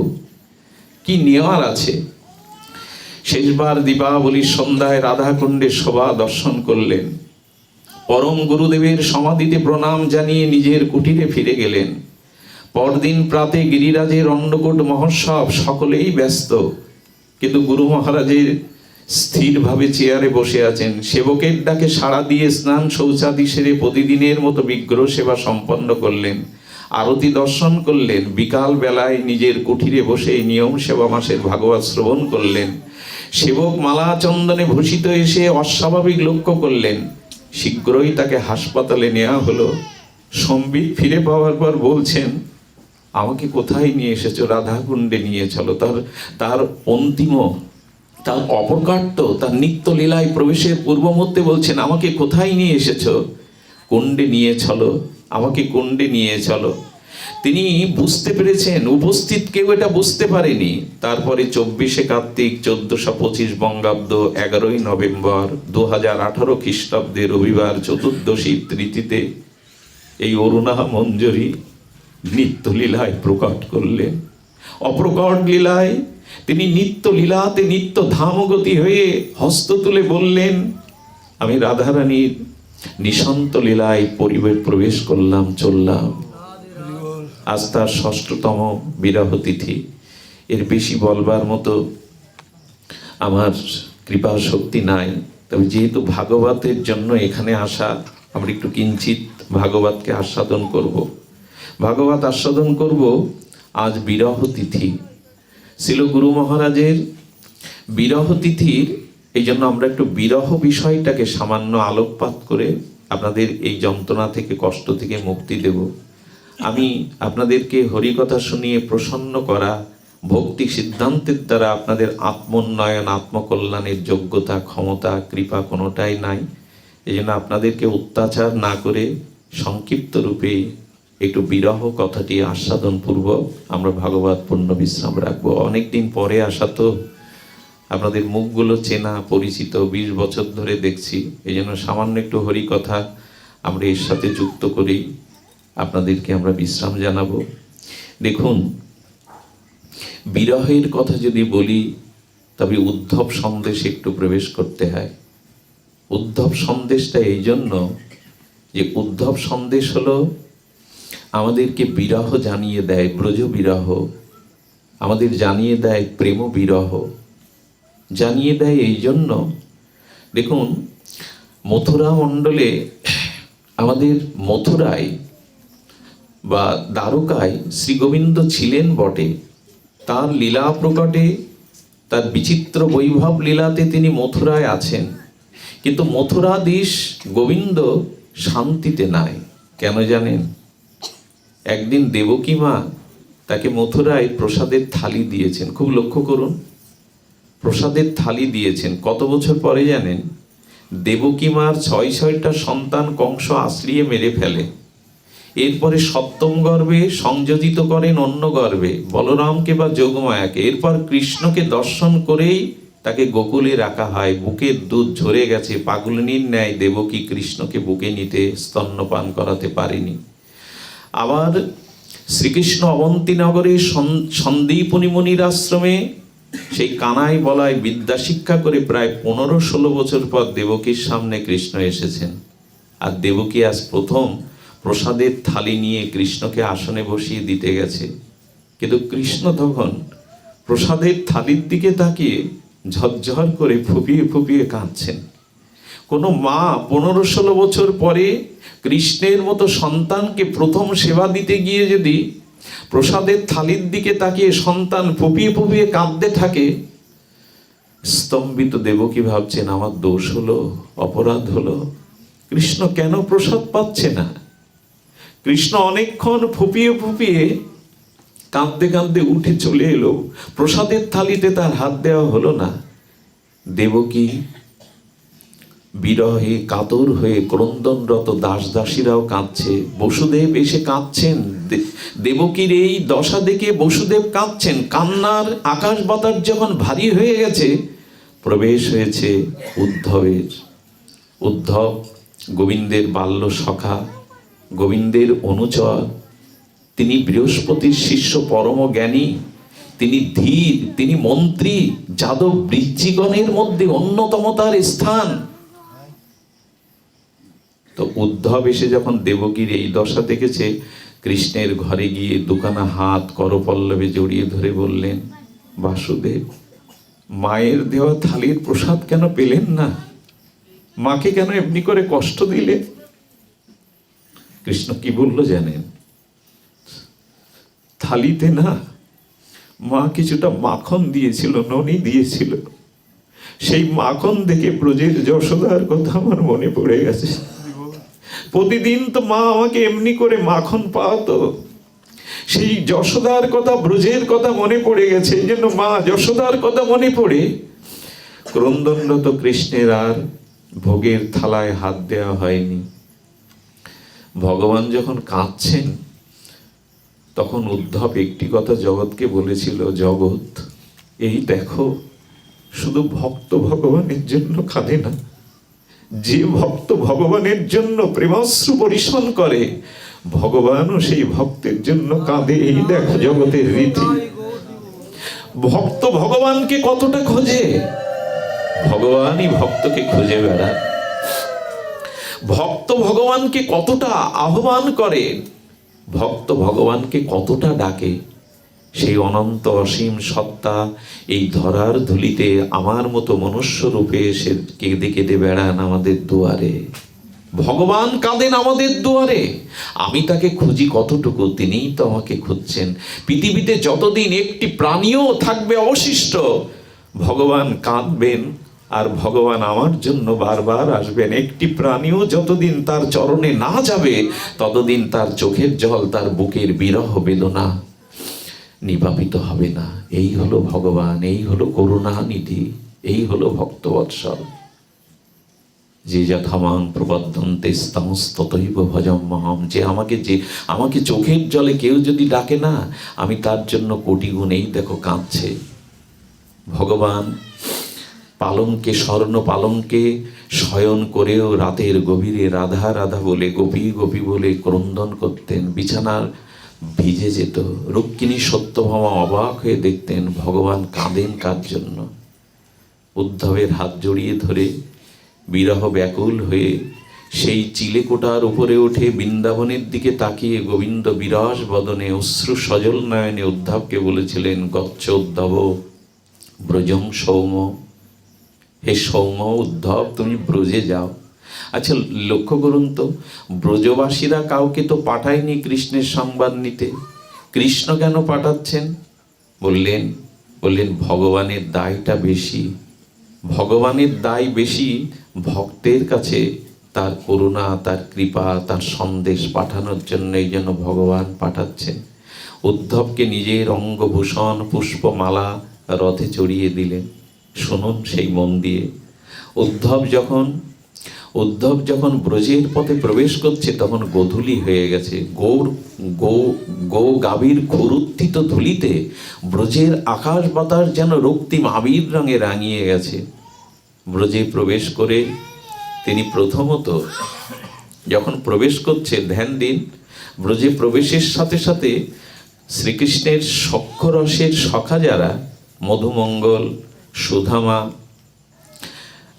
আরও অনেক নাম আছে, তনসুকা, মনসুকা, ধনসুকা, এসব কৃষ্ণের সখাদের নাম। তারা কি করছে জানেন? তারা একত্রিত হয়ে বসে মথুরার দিকে দৃষ্টি মেলে চাতকের মতো চেয়ে বলছেন কি, মধুমঙ্গল রে।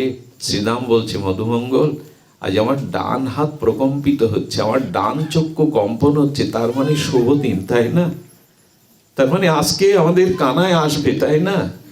মধুমঙ্গল বলছেন, আর ডান চক্ষু কম্পন আর আসবে না রে। হঠাৎ যখন এসব বলছে তখন দেখছে একটা রথ প্রবেশ করছে। কার রথ? উদ্ধব মহারাজের স্বর্ণ রথখানি প্রবেশ করছে। বলে, ওই দেখ, তোর চোখ কম্পন হয়েছে, তোর হস্তরেখা কম্পন হয়েছে, মানে আজ আমাদের বিরহের দিন, আজ মনে হয় ঘুজবে। ওই দেখ, আমাদের কানাইয়া আসছে, আমাদের ব্রজের জীবন আসছে, আমাদের সখা আসছে। সেই দিব্য রথ উপরই মনে করেছে ঢাকা আছে রথের যেখানে বসেন। যখন উদ্ধব এগিয়ে রথ থেকে নামছে তখন গোবিন্দের অঙ্গগন্ধ, তার পবিত্র দিব্য প্রসাদী মাল্যগন্ধ শুনতে পেয়ে মধুমঙ্গল বলছেন, কাল আসবো, পরশু আসবো বলে এত বিলম্ব করলি কানাই, তোর সাথে কথা বলবো না। এই জন্য ওরা কি করেছে জানেন? অন্যদিকে মুখ নিয়ে অভিমান করে মনে মনে বলছেন, কানাই, তুই এসে আগে রাগ ভাঙাবি, আমাদের বুকে জড়াবি, তবে তোর মুখের দিকে তাকিয়ে কথা বলবো। উদ্ধব দেখছে কিছু বালক উৎসুক হয়ে আমার দিকেই তো তাকিয়েছিল, এরকম অন্য দিকে তাকিয়ে কেন? উদ্ধব ওদের সামনে গিয়ে বলছেন, আপনারা আমাকে একটা ঠিকানা দিন তো, নন্দ মন্দির, নন্দ বাবার গৃহ কোন দিকে? যেই শব্দ শুনেছে দিকে তাকিয়ে দেখে শ্রীকৃষ্ণের, আমাদের কানাইয়ের কণ্ঠ তো নয়। বলছেন, কে আপনি? আপনার অঙ্গে আমাদের কানাইয়ের সুগন্ধ কেন বাতাসে ছড়িয়ে পড়েছে? কে আপনি? বলে, আমি কৃষ্ণের সখা। আচ্ছা, কৃষ্ণের সখা যদি উদ্ধব হয়, এরা কারা? বলে, এরা কৃষ্ণের প্রাণ। কৃষ্ণের সখা মূলত তিনজন, অর্জুন, আমাদের উদ্ধব, আর একজন সুধামা। এরাই কৃষ্ণের তিনজন সখা। কিন্তু এরা হলো প্রাণ। ব্রজবাসী সখারা গোবিন্দের জীবন, গোবিন্দের প্রাণ। এই জন্য বলছেন যে কৃষ্ণ কি রথের মধ্যে? আমাদের কানাইয়া, আমাদের লালা কি রথের মধ্যে? বলো, না, কৃষ্ণ আসেনি, আমাকে পাঠিয়েছে। যেই বলেছে আমাকে পাঠিয়েছে, অভিমানটা আরো প্রকার হয়ে বলছেন, ও সে আসেনি, তুমি দূত হয়ে এসেছ। কি জানতে চাও বলো? বিরস বদনে তাকিয়ে বলছেন, তোমরা বলে দাও না, নন্দ মন্দির কত দূর, নন্দের আলয় কত দূর? কি বললো জানেন? এ কি ভাষা দিয়ে বোঝাবার জিনিস? বললেন, যমুনার দিকে কিছু দূর গিয়ে দেখবে যমুনায় এসে একটা নালা, জলের নালা মিশে গেছে, মানে জলের ধারা। ওই জলের ধারাটার কূলবর্তী তীর দিয়ে হাঁটতে হাঁটতে ওই জলের ধারার উৎস যেখানে, উদ্গম যেখানে, ওইটাই নন্দ বাবার গৃহ। কি করে ব্যাখ্যা করি বলুন তো? তার মানে কৃষ্ণ বৃন্দাবন থেকে মথুরায় যাওয়ার পরে মা যশোদা আর লক্ষ হাজার ব্রজবাসীরা নন্দভবনে কৃষ্ণকে না দেখে কাঁদত। আর এই লক্ষ ব্রজবাসীর বিরহের চোখের জল পড়তে পড়তে একটা নালা বা খাল তৈরি হয়ে যমুনায় মিশে গেছে। কি ব্যাখ্যা করলে আপনারা মেনে নেবেন? এটি ভাষা দিয়ে বোঝাবার কোনো বিষয় নয়। মহাপ্রভু যখন লীলাছলে গম্ভীরায় কাঁদতেন, ওনার চোখের জলে একটা খাল তৈরি হয়ে গেছিল। জলযন্ত্র পিস্কারের মতো দুই চোখ দিয়ে প্রেমশ্রু বেরোতো। ভগবানকে যদি ভালোবাসেন, তার জন্য বিরহ চাই। পরমহংস রামকৃষ্ণদেব বলেছিলেন, ওরে সংসারের জন্য, বিপদ আপদ, ছেলে মেয়ের জন্য, চাকরি বাকরির জন্য মানুষ ঘটি ঘটি কাঁদে, ওই কৃষ্ণের জন্য তো এক ফোঁটা অশ্রু আমরা বিগলিত করি না। ভগবানের জন্য দুফোঁটা প্রেমাশ্রু আপনার হৃদয়ের অনন্ত জন্মের ভারী বোঝাকে হালকা করে দেয়। কৃষ্ণ বলে যারা কাঁদতে পারে, তবে লোক দেখানোর জন্য নয়, অভিনয় করে নয়। এই প্রেমাশ্রু যাদের চিত্ত বিগলিত হয়ে অশ্রু দ্বারায় বিগলিত হয়, এদের চিত্ত শুদ্ধ হয়, অনন্ত জন্মের জমাট বাঁধা সমস্ত প্রতিকূলতা সরিয়ে দেয়। চোখের জলের আলাদা একটা মহিমা আছে, তবে লোকের মনোরঞ্জনের জন্য নয়, আসর মাতানোর জন্য নয়। সে তো অভিনেতারাও কাঁদতে পারে, অভিনেতা অভিনেত্রীরাও মঞ্চে কাঁদাতে পারে, কাঁদতে পারে, এরকম নয়।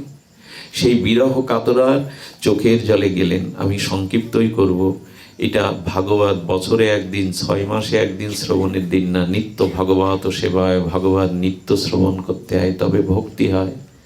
আমরা দুর্ভাগ্য, যেখানে নিত্য ভাগবত সেবা হয় না। উদ্ধব সেই চোখের জলের নালা রেখা তীরবর্তী হতে হতে উদ্গম স্থল গিয়ে দেখলেন নীরব নিস্তব্ধ। রথ থেকে যখন নামলেন, সন্ধ্যা হয়ে গেছে। নন্দ মন্দির হতে নন্দ বাবা এগিয়ে গেলেন। খুব লক্ষ্য করে শুনুন কথাটি। নন্দ বাবা মনে করেছেন যশোদা নীরব। নন্দ বাবা মনে করেছেন কানাই কি এলো, আমার লালা কি এলো, লালা এসেছে। যশোদা দেখো, লালা এসেছে। সেই স্বর্ণরথ, সেই গন্ধ, দিব্য চিন্ময় গন্ধ, কানাইয়ের অঙ্গগন্ধ বেরোচ্ছে। যশোদা মা কৃষ্ণ যাওয়ার পর থেকে অন্ধ হয়েছিলেন, নন্দবনে চোখ বন্ধ করে রাখতেন। কেন জানেন? আমার কানাইকে যদি দু চোখে না দেখি, এ সংসারে আর কাউকে আমি দেখব না। কিন্তু যখনই বললেন যশোদে দেখো তোমার লালা এসেছে, যখনই বললেন যশোদা তখন চোখ মেললেন। এই প্রথম চোখ মেলল 5 বছর পরে। সম্ভব? বৃন্দাবন কেন প্রেমের স্থান, ব্রজ কেন আমাদের আশ্রয় করতে হয়? এখানে প্রেম, সবই প্রেম। আর সে ভগবানের জন্য এমনি করে সর্বস্ব অর্পণ করে, যে সর্বসমর্পণের যে তাদের নিষ্কিঞ্চন অহৈতুকী প্রেম ভালোবাসা, এটি একমাত্র ব্রজেই সম্ভব। উদ্ধব মহারাজ রথ থেকে নামছেন, দেখছেন কৃষ্ণের মতোই, তার লালার মতোই দেখতে, কিছুটা অভিন্ন রূপে দেখাচ্ছে, কিন্তু কানাই নয়। যখন লাভলেন, কি করলেন জানেন? সরাসরি দুহস্ত প্রসারিত করে অভিবন্দন করে ঘরে এনে বসালেন। একটা কথা বলি, গুরুদেব বা সাধু যখন আপনার ঘরের দুয়ারে আসে, অনেককেই দেখেছি কি করে, প্রভু একটু দাঁড়ান, একটু দাঁড়ান বলে ঘরে বরণ ডালা আনতে যায়, ঘরে জল আনতে যায়, দাঁড় করিয়ে রেখে। এটা উচিত না। নিয়ম হলো, কোনো শ্রীগুরুদেব, কোনো মহাত্মা আপনার দুয়ারে এলে আগে উচিত তাকে ভেতরে বসানো। কত দূর কষ্ট করে তিনি হয়তো এসেছেন, আপনি দাঁড় করিয়ে রেখে ওই বরণ ডালা সাজাতে গেলেন। দাঁড়ান দাঁড়ান, এগুলো আবেগ, এগুলো শাস্ত্রসম্মত না। তাকে প্রথমে বসাবেন, এই বসানোর পরে তার চরণ জল যা কিছু করবেন। আমরা যে স্বভাবে একটু দাঁড়ান দাঁড়ান দাঁড়ান, প্রভু দাঁড়ান, কেন? তো আমি চলে যাচ্ছি, প্রণাম করব। প্রণামের রীতি কি এরকম? তাকে পেছন থেকে দাঁড় করিয়ে রেখে সে যে পথ দিয়ে চলে যাচ্ছে, ওই চরণ চিহ্নেতে প্রণাম করুন, তাতেই প্রণামের আশীর্বাদ আপনার কাছে আসবে। দাঁড় করিয়ে রেখে দাঁড়ান দাঁড়ান, এগুলো আবেগ। প্রণাম তার চরণে করলেও হয়। তো উদ্ধবকে বসালেন, চরণ জল। আচ্ছা, এখানে টিকাকারগণ কি বলছেন জানেন? পালঙ্কতে নন্দ বাবা আর উদ্ধবের পদসেবা করছেন। টিকাকারগণ দুরকম বলেছেন, যে দাস দাস করছে, আর এক টিকাকারগণ লিখেছেন নন্দ বাবা করছেন। আচ্ছা, গোবিন্দ বলে দিলেন আমার পিতামাতাকে সান্ত্বনা দিয়ে এসো। উদ্ধব যদি কৃষ্ণের সখা হয়, তো কৃষ্ণের পিতা নন্দ বাবার পদ সেবা সে নিতে পারবে তো? নেওয়া উচিত কি? একটু কথা বলুন, উচিত কি? কিন্তু আমাদের বুদ্ধি ওখানে যাবে না। নন্দ বাবা করেছিলেন, এটা মেনে নিতে হবে। আমাদের শাস্ত্র টিকাকারগণ বলেছেন, কেন জানেন? ছোট সন্তান যখন খেলা করে বাড়ি আসে, দেখবেন বাবা মা তার সুখ পাবে বলে প্রথমে পাটা টিপতে থাকেন কি না? এটি কি অন্যায় গো? শাস্ত্র লঙ্ঘন কি? লঙ্ঘন না। পুত্র সম জ্ঞান করে উদ্ধবজির চরণ স্পর্শ করে, দেখুন একটা কথা বলি, মাঝে বিজ্ঞান সমীক্ষায় বেরিয়েছে, স্কিন টাচ মনে হয় তাদের, যে যত অঙ্গ স্পর্শ করে তার প্রতি তার মমতা অধিকতর বৃদ্ধি পায়। এর একটা সমীক্ষায় জানা গেছে, মেয়ে যতই বড় হোক, মেয়ে যতই কিশোরী থেকে যুবতী হোক, দেখবেন মাকে দেখলে, বাবাকে দেখলে সে গলা জড়িয়ে ধরে। মেয়েদের একটা স্বভাব দেখবেন, কিন্তু ছেলেটা এটা পারে না। দূর থেকে বা বহুদিন পরে মাকে দেখলে মেয়েরা গলা জড়িয়ে ধরে। এবং মেয়েদের প্রতি পিতামাতার অধিক স্নেহের কারণ হলো এই বারবার স্পর্শ। বারবার চর্মকে স্পর্শ করলে তার প্রতি একটা প্রীতি ভাবনা চলে আসে। এই প্রীতি ভাবনার কারণে মেয়েটা বড় হলেও বাবা মার গলা লগ্নকৃত তার স্নেহ মমতা পায়, কিন্তু ছেলেটা এতটা পায় না। এই জন্য আগেকার দিনে নিয়ম ছিল গুরুজনদের পদসেবা করা। কিছু অপরাধ নিও না মায়েরা, আগেকার দিনে পুরানো দিনের বৌমারা শাশুড়ির পদসেবা করত, আর এতে করে তাদের একটা মমতার সম্পর্ক তৈরি হয়ে যেত মা মেয়ের। এখন এই কথা বলা আর না বলার সমান। তো গুরুদেবের চরণে স্পর্শ করলে, শ্রী গুরুদেবের চরণে স্পর্শ করলে, চরণ সেবা করলে তার প্রতি অধিক একটা মমতা আসে। এই জন্য চরণ সেবা কথাটা বলা আছে, চরণ সেবা কথাটা উল্লেখ করা আছে। তো বসুদেব, আমার নন্দ বাবা উদ্ধবের চরণ সেবা করছে, আর সেই প্রেমানন্দে ও তখন জিজ্ঞাসা করছে। কি জিজ্ঞাসা করেছিলেন এটাই আলোচনার সংক্ষিপ্ত বিষয়। শুনুন তাহলে কি জিজ্ঞাসা করছেন। উনি প্রথমেই কিন্তু অতিথিকে এনে কি করতে হয়, অতিথিকে এনে প্রথমে সৎকার করে তাকে কিছু সেবা দিতে হয়। নন্দ বাবা কি করলেন জানেন? আহা, নবলক্ষ ধেনু যার, যিনি ব্রজের রাজা, নন্দ রাজা, তার ঘরে কোনো অন্ন নাই। কি করলেন জানেন? ব্রাহ্মণ পল্লী থেকে কিছু পরমান্ন এনে উদ্ধবকে সেবা দিয়েছিলেন। গ্রন্থকার টিকাতে লিখছেন, কেন অন্ন নেই নন্দ মহারাজের গৃহে? কৃষ্ণ যেদিন চলে গেছে সেই দিন থেকে যশোদা আর উনুন জ্বালায়নি। পারবো তো আমরা? উনুন আর জ্বালায়নি, মাকড়সার জাল পড়ে গেছে। তাই ব্রজবাসীরা কিছু কিছু পরমান্ন অন্ন যশোদা মাকে, নন্দ বাবাকে দিয়ে যেত, ঘর থেকে আর বেরোতো না।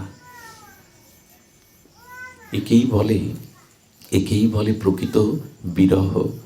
তো উদ্ধবকে একটু পরমান্ন দিয়ে যখন বিজন করছেন, বাতাস করছেন সেবা করতে করতে, তখন প্রথমেই কৃষ্ণের কথা বলাটা ঠিক হবে না। কি প্রশ্ন করলেন, কি জিজ্ঞাসা করলেন, এই শ্লোকের প্রতি আমরা একটু আস্বাদন করব। অপি সরতি ন কৃষ্ণ মাতারাং শ্রুইদ সখিন। অপূর্ব শ্লোকটি, হয়তো আপনাদের ক্লান্তি আসছে, তবু শ্রবণ করুন। গোপেন ব্রজঙ্গন আত্মনাথঙ্গাব বৃন্দাবন গ্রীম। সুখদেব গোস্বামী ঝঙ্কার তুললেন এই শ্লোকের। আমরাও ডক্টর মহানম্বত ব্রহ্মচারীর অনুভূতিতে একটু জানি এই শ্লোকে কি জিজ্ঞাসা করছেন।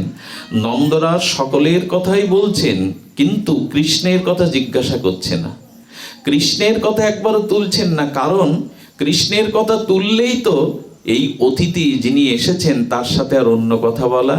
যেই কৃষ্ণের কথা তুলবেন নন্দ বাবা, সেই বিরহ সাগরে ডুবে গিয়ে আর কোনো কথা তার বলা কতটা ধীর এবং সিদ্ধান্তে কতটা দূরদৃষ্টি। তাই জিজ্ঞাসা করছে, বসুদেব ভালো আছে তো? বসুদেব অনেক কষ্ট পেয়েছে, বসুদেব আমারই ভ্রাতা, সুরসেনের পুত্র, আমারই ভ্রাতা। বসুদেব কত কষ্ট পেয়েছে, কত যন্ত্রণা পেয়েছে। কিন্তু আমার মনে হয় উদ্ধব, এখন মনে হয় বসুদেব কুশলে আছে। কুশল শব্দটা এখন আর চিঠিতে লেখা হয় না। হাই হ্যালোর যুগে কুশল শব্দটা, আপনি কুশল তো? এই কুশল শব্দের অর্থ হলো যিনি ভগবানের চরণাশ্রয় করেছেন, যিনি নিত্য নিরন্তর ভগবত ভক্তিতে রত, ভজনে রত, এই পৃথিবীতে সেই কুশল।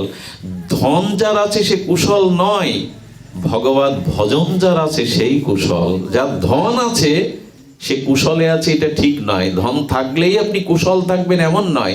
কৃষ্ণ চরণে যার নিত্য নিরন্তর রতিমতি আছে তিনি হলেন কুশল। তো তখন বলছেন, হ্যাঁ, কৃষ্ণ যার কাছে আছে সে তো কুশল থাকবেই। উদ্ধবকে বলছেন, কৃষ্ণ যার জীবনে আছে, যার কাছে কৃষ্ণ আছে, সে কুশল থাকবেই। নন্দ বাবা কুশল তো। আচ্ছা, পাপীটা মারা গেছে তো, মানে কংসের কথা বলছে, পাপীটা মারা গেছে তো। কে মেরেছে? কৃষ্ণ মেরেছে তো জানেন, কিন্তু বলছেন না পাপীটা মারা গেছে তো।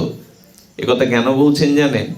যদি প্রশ্ন করে উদ্ধব যে কৃষ্ণই মেরেছে, বললো না, আমার কৃষ্ণ কাউকে হত্যা করতে, আমার কৃষ্ণ কাউকে মারতে পারে না।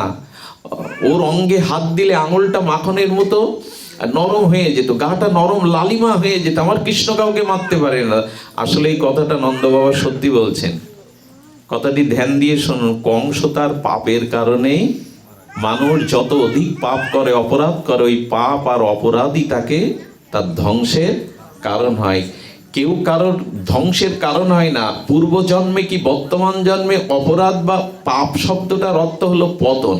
পতন কখন আসে? যখন যার জীবনে পাপ বৃদ্ধি হয় তখনই তার জীবনে পতন শব্দের সরল অর্থ হলো যার দ্বারা পতন নেমে আসে, স্খলন নেমে আসে, তাকে বলে পাপ। তো কংস এত পাপ করেছিল, দেবকীকে কত কষ্ট দিয়েছে, বসুদেবকে, কত ভক্তকে কষ্ট দিয়েছে। জীবনে একটা কথা বলি, মহৎ চরণে কেউ অপরাধ করবেন না। আপনি গোবিন্দ চরণে, রামচন্দ্র ভগবানের চরণে কোটি অপরাধ করুন, ভগবান ক্ষমাময়, ভক্তবৎসল, ক্ষমাশীল, ক্ষমা করবেন, কিন্তু কোনো মহৎকে অবজ্ঞা করবেন না। মহৎকে যদি অবজ্ঞা করেন, অপরাধ করেন, ওইখানে ক্ষমা হয় না, ভগবানও তাকে ক্ষমা করেন না। কৃষ্ণ আমার কংসকে কেন মারতে যাবে? কংস তার পাপের দ্বারাই মারা গেছে। কতগুলো খুব মার্মিক কথা। যখনই আমাদের জীবনে পাপ অপরাধ আসে তখনই স্খলন আসে। তো এই কথা বলতে বলতে তখনই হঠাৎ কংসের প্রসঙ্গ তোলার পরে এইবার বলছেন, কি বলছেন? বলছেন, অপি সরতি ন কৃষ্ণ মাতরং। আমি বিশ্রামের দিকে আসছি, কিন্তু শুনতেই হবে। অলসতাকে, তন্দ্রাকে তাড়িয়ে দিয়ে শুনুন। এবার প্রশ্ন করছে নন্দ বাবা, উদ্ধব, কৃষ্ণ আমাদের কথা না মনে পড়ুক, তার মার কথা মনে নেই। কৃষ্ণ তার মার কথা বলে না, কৃষ্ণ তার মায়ের কথা বলে না।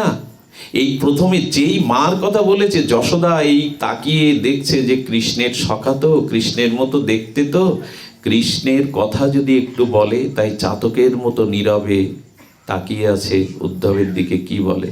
বললেন, আমাদের কথা না বলুক, আমার কৃষ্ণ তার মার কথা বলে না। জানো উদ্ধব, জানো যেদিন দামোদর রশি দিয়ে যশোদা যেদিন পট্টরিকার রঞ্জু দিয়ে আর কানাইকে, লালাকে বেঁধেছিল, এরপর থেকে কৃষ্ণ 5.5 বছর বৃন্দাবনে ছিল। এই দামোদর দামবন্ধনের পরে তার প্রতিদিন যশোদা কি করতো জানেন? কৃষ্ণকে আঁচলে হাতের উপরে শায়িত করে যে জায়গায় বেঁধেছিলেন একটু ঘি গরম করে প্রলেপ দিত আর বলতো, লালা, লালা, খুব লেগেছিল সেদিন তোর না? আমি তোকে বেঁধেছিলাম, আমি রাগ করে, ক্রোধ করে বেঁধেছিলাম, লালা, তোর খুব লেগেছিল না? আমি তোকে ব্যথা দিতে চাইনি লালা, তুই আমার জীবন, তুই আমার সর্বস্ব প্রাণধন। 5 বছর ধরে ওই বাধা জায়গাটায় ঘির প্রলেপ দিতেন যশোদা। নন্দ বাবা বলতেন, ওর মার কথা মনে নেই, যশোদার কথা কৃষ্ণ বলে না। কি বলবে উদ্ধব? উদ্ধব এসেছিল জ্ঞান দিতে, সান্ত্বনা দিতে। এখন দেখছে এদের সামনে মুখ খোলাই তো আমি অপারগ, আমি অযোগ্য, এদের সামনে কি বলবো? জানো, মার কথা বলে না। উদ্ধব মনে মনে বলছেন, বলে না মার কথা, সমস্ত ব্রজের কথা সে বলে ক্রন্দন করে। আমার হাতেই তো বিন্দু বিন্দু অশ্রু, বিরহ অশ্রু ফেলেছে, কতদিন আমাকে জড়িয়ে ধরে কতদিন কেঁদেছে। যশোদা মা, মার কথা কেমন জানেন? যশোদা মার কথা কৃষ্ণের মনে পড়ে। ওই যে বললাম, দেবকীর প্রসাদের থালিতে সামান্য ননি দেখে কৃষ্ণের প্রসাদ পাওয়া হলো না। যশোদা আর এমনি করেই তার প্রীতি বললেন, মার কথা সে হয়তো ভুলে গেছে। কারো কথা মনে না থাক, মার কথা তো তার মনে পড়ার কথা। উদ্ধব নীরবে শুনছে তাদের উত্থলিত বিরহে সাগরের তরঙ্গ বিন্দু বিন্দু করে পড়ছে। যশোদা যশোদা ডুবরে ডুবরে কাঁদছেন। মানুষের শোক যখন খুব গভীর হয়, ব্যথা যখন খুব গম্ভীর হয়, তখন মুখে তার কোনো ভাষা থাকে না। সেই ব্যথা একমাত্র চোখের জলরূপ লক্ষণে প্রকাশ হয়, মুখে তার কোনো বাণী থাকে না। আচ্ছা, মার কথা বলতে বলতে মা তারাং শরীর, আচ্ছা আমাদের কথা, যশোদার কথা না মনে পড়ুক, এখানে 8টি তত্ত্ব দিয়েছেন যাদের কথা নন্দ মহারাজ বলতে চাইছেন। আচ্ছা, উপমন্যু সুরিজনের কথা ওর মনে নেই, ওর জ্যাঠাইমার কথা জেঠিমার কথা মনে নেই, ও বলে না, নীরবে বলে বলে বলেছেন। আচ্ছা, সুরিত না, সুরিত ওর ওর সখাদের কথা মনে নেই, সুধামা, হ্যাঁ, দাম বসুদাম, এদের কথা কৃষ্ণের মনে নেই। কি বলবো আপনার, প্রতিদিন গোষ্ঠে আসে, আর সখাগণ মথুরার দিকে তাকিয়ে যখন সন্ধ্যা নেমে আসে পাথরে মাথা কোটে বলে, আজও কৃষ্ণ এলো না, আজও কানাই এলো না। মাঝে মাঝে গোষ্ঠে যেতে যেতে ওদের কিরকম স্ফীত হয় জানেন, মনের ভাব স্ফূর্তি হয়, আরে এই তো কানাই, ওই তো তার বাঁশি বাজছে, ওই দেখ কানাই আমাদের সাথে আছে, কানা কোথাও যায়নি। এমনি করে তারা উপলব্ধি করত, এমনি করে। আর সকাদের, আচ্ছা জানো, সুদামার সাথে তার বন্ধুত্বের কথা মনে নেই, শ্রীরামের সাথে তার বন্ধুত্বের কথা মনে নেই। সেই গুরুদেবের আশ্রমে যেদিন গুরুদেব কাষ্ঠহরণের জন্য বনে পাঠালেন, ঝড় এলো, বৃষ্টি এলো, যখন ঝড় বৃষ্টি আসছে তখন সুদামা কানাইকে বলছে, কানাই তুই মাটিতে শুয়ে পড়। কেন রে? বলে শুয়ে পড় না।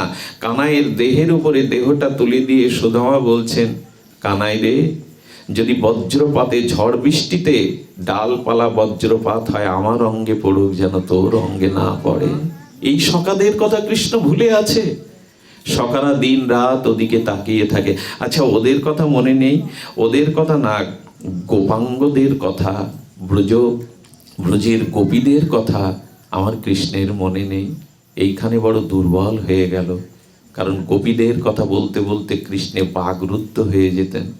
গোপীরা কি করতো জানেন? গোপীরা রাধারানী সেই বিরহ শোকের দিকে তাকিয়ে কোনো কাককে যদি উপরে দেখতো মথুরার দিকে ফিরানো, কাকটাকে বলতো, ওগো ভ্রাতা, ওগো বায়স, তুমি মথুরায় উড়ে যাচ্ছ, যাও না, আমাদের প্রাণবধূকে একটা খবর দিও। রাধারানীর কৃষ্ণ বিরহের আনালে রাধারানীর দেহে অঙ্গে আগুন লেগেছে, কৃষ্ণকে বলো সেই আগুন লাগা রাধারানীর প্রাণরূপ পশুটা পুড়ে মরছে। আচ্ছা, গোয়াল ঘরে যদি আগুন লাগে প্রথমে কি করতে হয় জানেন? বাইরের শিকলটা খুলে দিতে হয়, আর বদ্ধ গভীর দড়িটা, শিকলটা কেটে দিতে হয়। কৃষ্ণকে গিয়ে বলো রাধারানীকে আসবো বলে যে আশার শৃঙ্খলে বেঁধে গেছে, যেন সেই শিকল কেটে দিয়ে যায়। আমার প্রাণ যেন, এমনি করে বিরহ দশায় মূর্ছিত হয়ে পড়তেন। এটি কথা মনে পড়ে। মাঝে মাঝে কাল বা মৃত্যু এসে গোপীদের দেহে প্রবেশ করত, কারণ ওই যে বিরহ দশায় যখন প্রাণ ওষ্ঠাগত হয়ে যেত, কাল চলে আসতো, গোপীদের দেহের মধ্যে কাল প্রবেশ করে আত্মা নিতে পারত না। কেন জানেন? কাল দেখতো গোপীদের দেহে জীবন নেই, প্রাণ নেই। প্রাণ নাই তো বেঁচে আছে কি করে? বেঁচে আছে কেন জানেন? গোপীদের প্রাণটা কৃষ্ণের চরণে দিয়ে রেখেছিল, এই জন্য মৃত্যু এসেও ফিরে যেত, কারণ জীবন না থাকলে নেবেটা কি? আর কৃষ্ণ চরণে যাদের প্রাণ সঁপে দিয়েছে, কাল ওখানে কি করবে? মৃত্যু ওখানে কি করবে? এই জন্য ওদের মৃত্যু এসেও আসে না। শোকে বিরহে কাতরে প্রাণটা ওষ্ঠাগত হলেও কাল দেহের মধ্যে প্রবেশ করে থাকে, এদের প্রাণ কৃষ্ণ চরণে সমর্পিত, প্রাণ এদের দেহে নাই। এ কথা কি বোঝানো যায় ভাষা দিয়ে যে আমার প্রাণ অন্যের কাছে? তৎমনস্কা কৃষ্ণ বলেছিলেন উদ্ধবের আসার আগে, ওদের প্রাণ আমার কাছে, আমার প্রাণ ওদের কাছে। এই জন্য এমনি করে সেই বিরহ কাতরা তাদের কথা মনে নেই। যারা ঘর ছেড়েছে, দেহ ধর্ম, কুলধর্ম, বেদধর্ম পরিত্যাগ করে যারা কৃষ্ণের জন্য আকুল হয়ে এভাবে ক্রন্দন করছেন, সেই গোপাঙ্গনদের কথা, গোপীদের কথা কৃষ্ণের মনে নেই। তারপরে বলছেন, আচ্ছা আমাদের কথা না মনে পড়ুক, গিরিরাজের কথা তার মনে পড়ার কথা। গিরিরাজে যখন আমার কানাই যেত, তখন গিরিরাজের পায়ে যাতে তার আনন্দ হয়, এই জন্য গিরিরাজ বিগলিত মাখনের মতো হয়ে যেত। শুনলে অবাক হবেন, আজও গিরিরাজে গোবিন্দের হস্তচিহ্ন, রাধারানীর পায়ের চিহ্ন, গোবিন্দের পায়ের চিহ্ন যেখানে সেখানে আছে গিরিরাজে। আমরা উঠতে পারি না বলে দর্শন করি না, ব্রজবাসীরা দেখে। কারণ যখনই কৃষ্ণ যেতেন তখন বুক পেতে দিয়ে গিরিরাজ হরিদাস বর্জ্য উনি মাখনের মতো কোমল হয়ে যেতেন। যখন বাঁশি বাজাতে যাতে বৃষ্টি নামতো, গুহার মধ্যে বলতেন এখানে নিরালায় বাঁশি বাজাও। যখনই জল তৃষ্ণা লাগতো, ঝরো ঝরো নির্মল ঝর্ণা হয়ে গোবিন্দকে জল পান করাতো। যখন গোবিন্দ পা দিত, দুর্বা ঘাসগুলো বিছানা পেতিয়ে দিত যাতে গোবিন্দের পায়ে, দাদা বলায়ের পায়ে কষ্ট না লাগে। রাধা মাধব যখন মিলিত হতো, সেই বিলাস মিলনস্থলীর জন্য গিরিরাজের গুহা খুলে দিত যাতে ওর মধ্যে রাধা মাধবের এই মিলন বিলাসে আর কেউ দেখতে না পায়। সেই গিরিরাজের কথা কৃষ্ণের মনে নেই? 7 দিন তো সে হাতে ধরেই তাকে ছিল, তার কথা বলে না।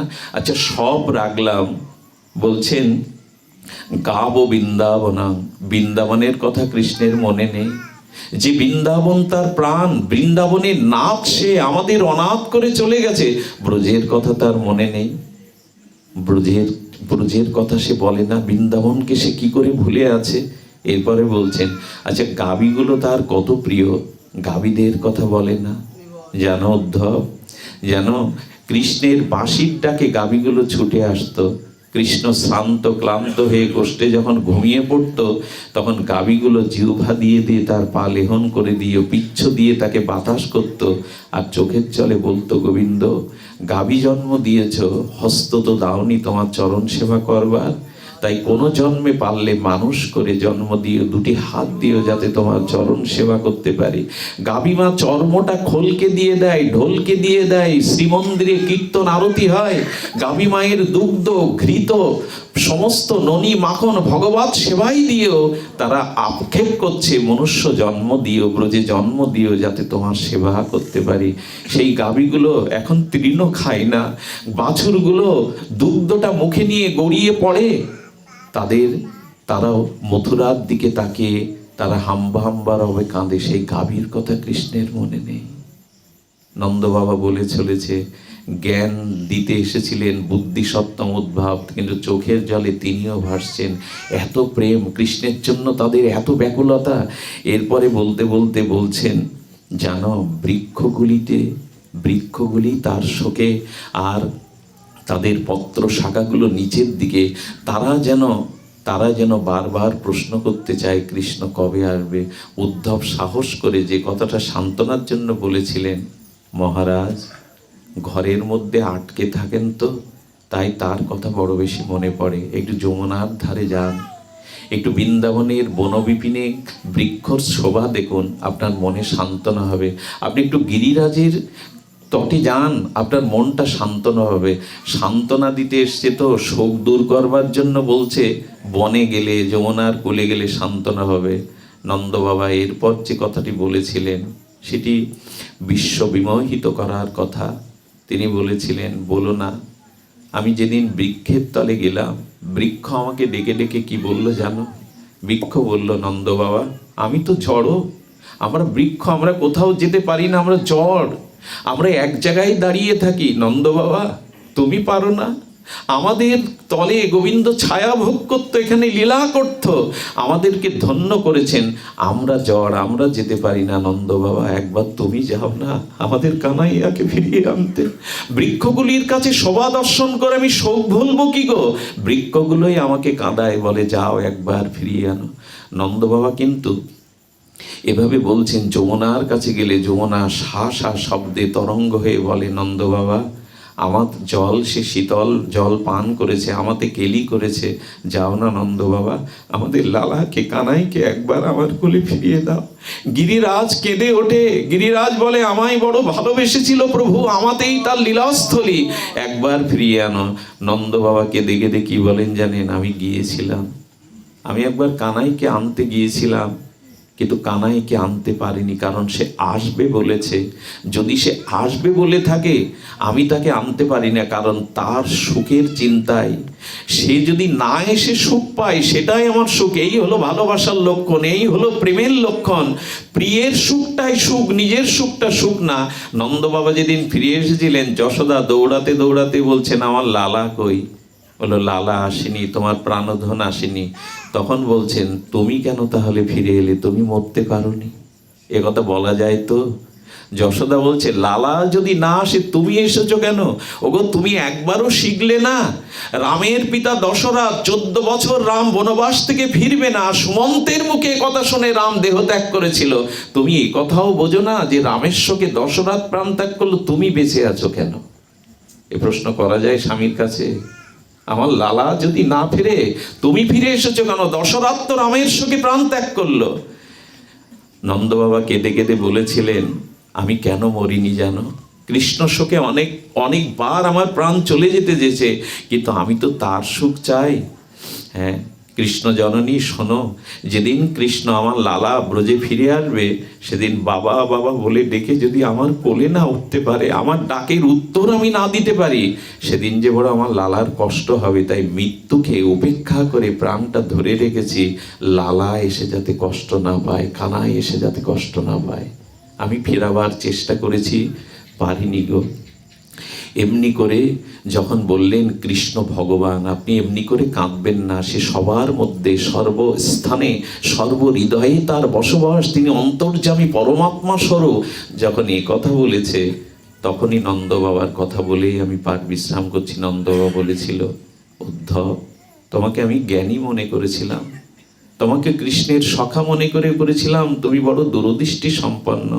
উদ্ধব, তুমি আমাকে শোক নিবারণের জন্য এসেছো, না আমার শোক বাড়িয়ে দিতে এসেছো?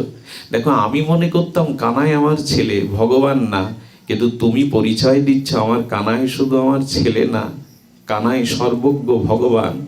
তো বলতে পারো আমি মনে করেছিলাম পাথর হারিয়ে ফেলেছি, আমার ছেলেকে হারিয়ে ফেলেছি, এখন দেখছি পরশ পাথর হারিয়েছি, আমি ভগবানকে হারিয়েছি। উদ্ধব, ভগবানকে পেয়ে যারা হারায় তাদের থেকে হতভাগিনী এ জগতে কেউ নাই। ভগবানকে পেয়ে যারা হারিয়ে কাঁদে, তাদের চোখের জল মোছাতে যেতে নেই, বরঞ্চ বলতে হয় আরো কাঁদো, ভগবানের জন্য বিরহে আরো কাঁদো। তুমি সান্ত্বনা দিতে এসছো না আমার শোককে বাড়িয়ে দিতে এসছো? উদ্ধব নীরবে আর অবনত মস্তকে দেখলেন, এদের প্রেমের কণিকা কোনো কোটি জন্মেই আমার হবে না। আজ এইটুকুই আপনাদের কাছে, এইটুকু বলে বিশ্রাম করি যে ভগবানের বিরহটা জাগিয়ে থাকা চাই, ভগবানের জন্য ব্যাকুলতা চাই। সংসারের জন্য অনেক করেছি, অনেক কেঁদেছি, সংসার আপনাকে কিছু দেয়নি, বঞ্চনাই দেবে চিরদিন। শুধু ভগবানের জন্য একটু বিরহ চাই, একটু উৎকণ্ঠা চাই, একটু পিপাসা চাই। আজ এই হরি কথা শিল মহন্ত মহারাজের চরণে পুষ্পাঞ্জলি দিয়ে যারা অনুষ্ঠানের আয়োজন করেছেন, তাদের সর্বাঙ্গীন গুরু ভক্তি, প্রেম ভক্তি লাভ হোক। সোনাবাড়িয়ার মাটিতে অনেক দিন পরে আসা, আপনাদের শ্রীবদনে, আপনাদের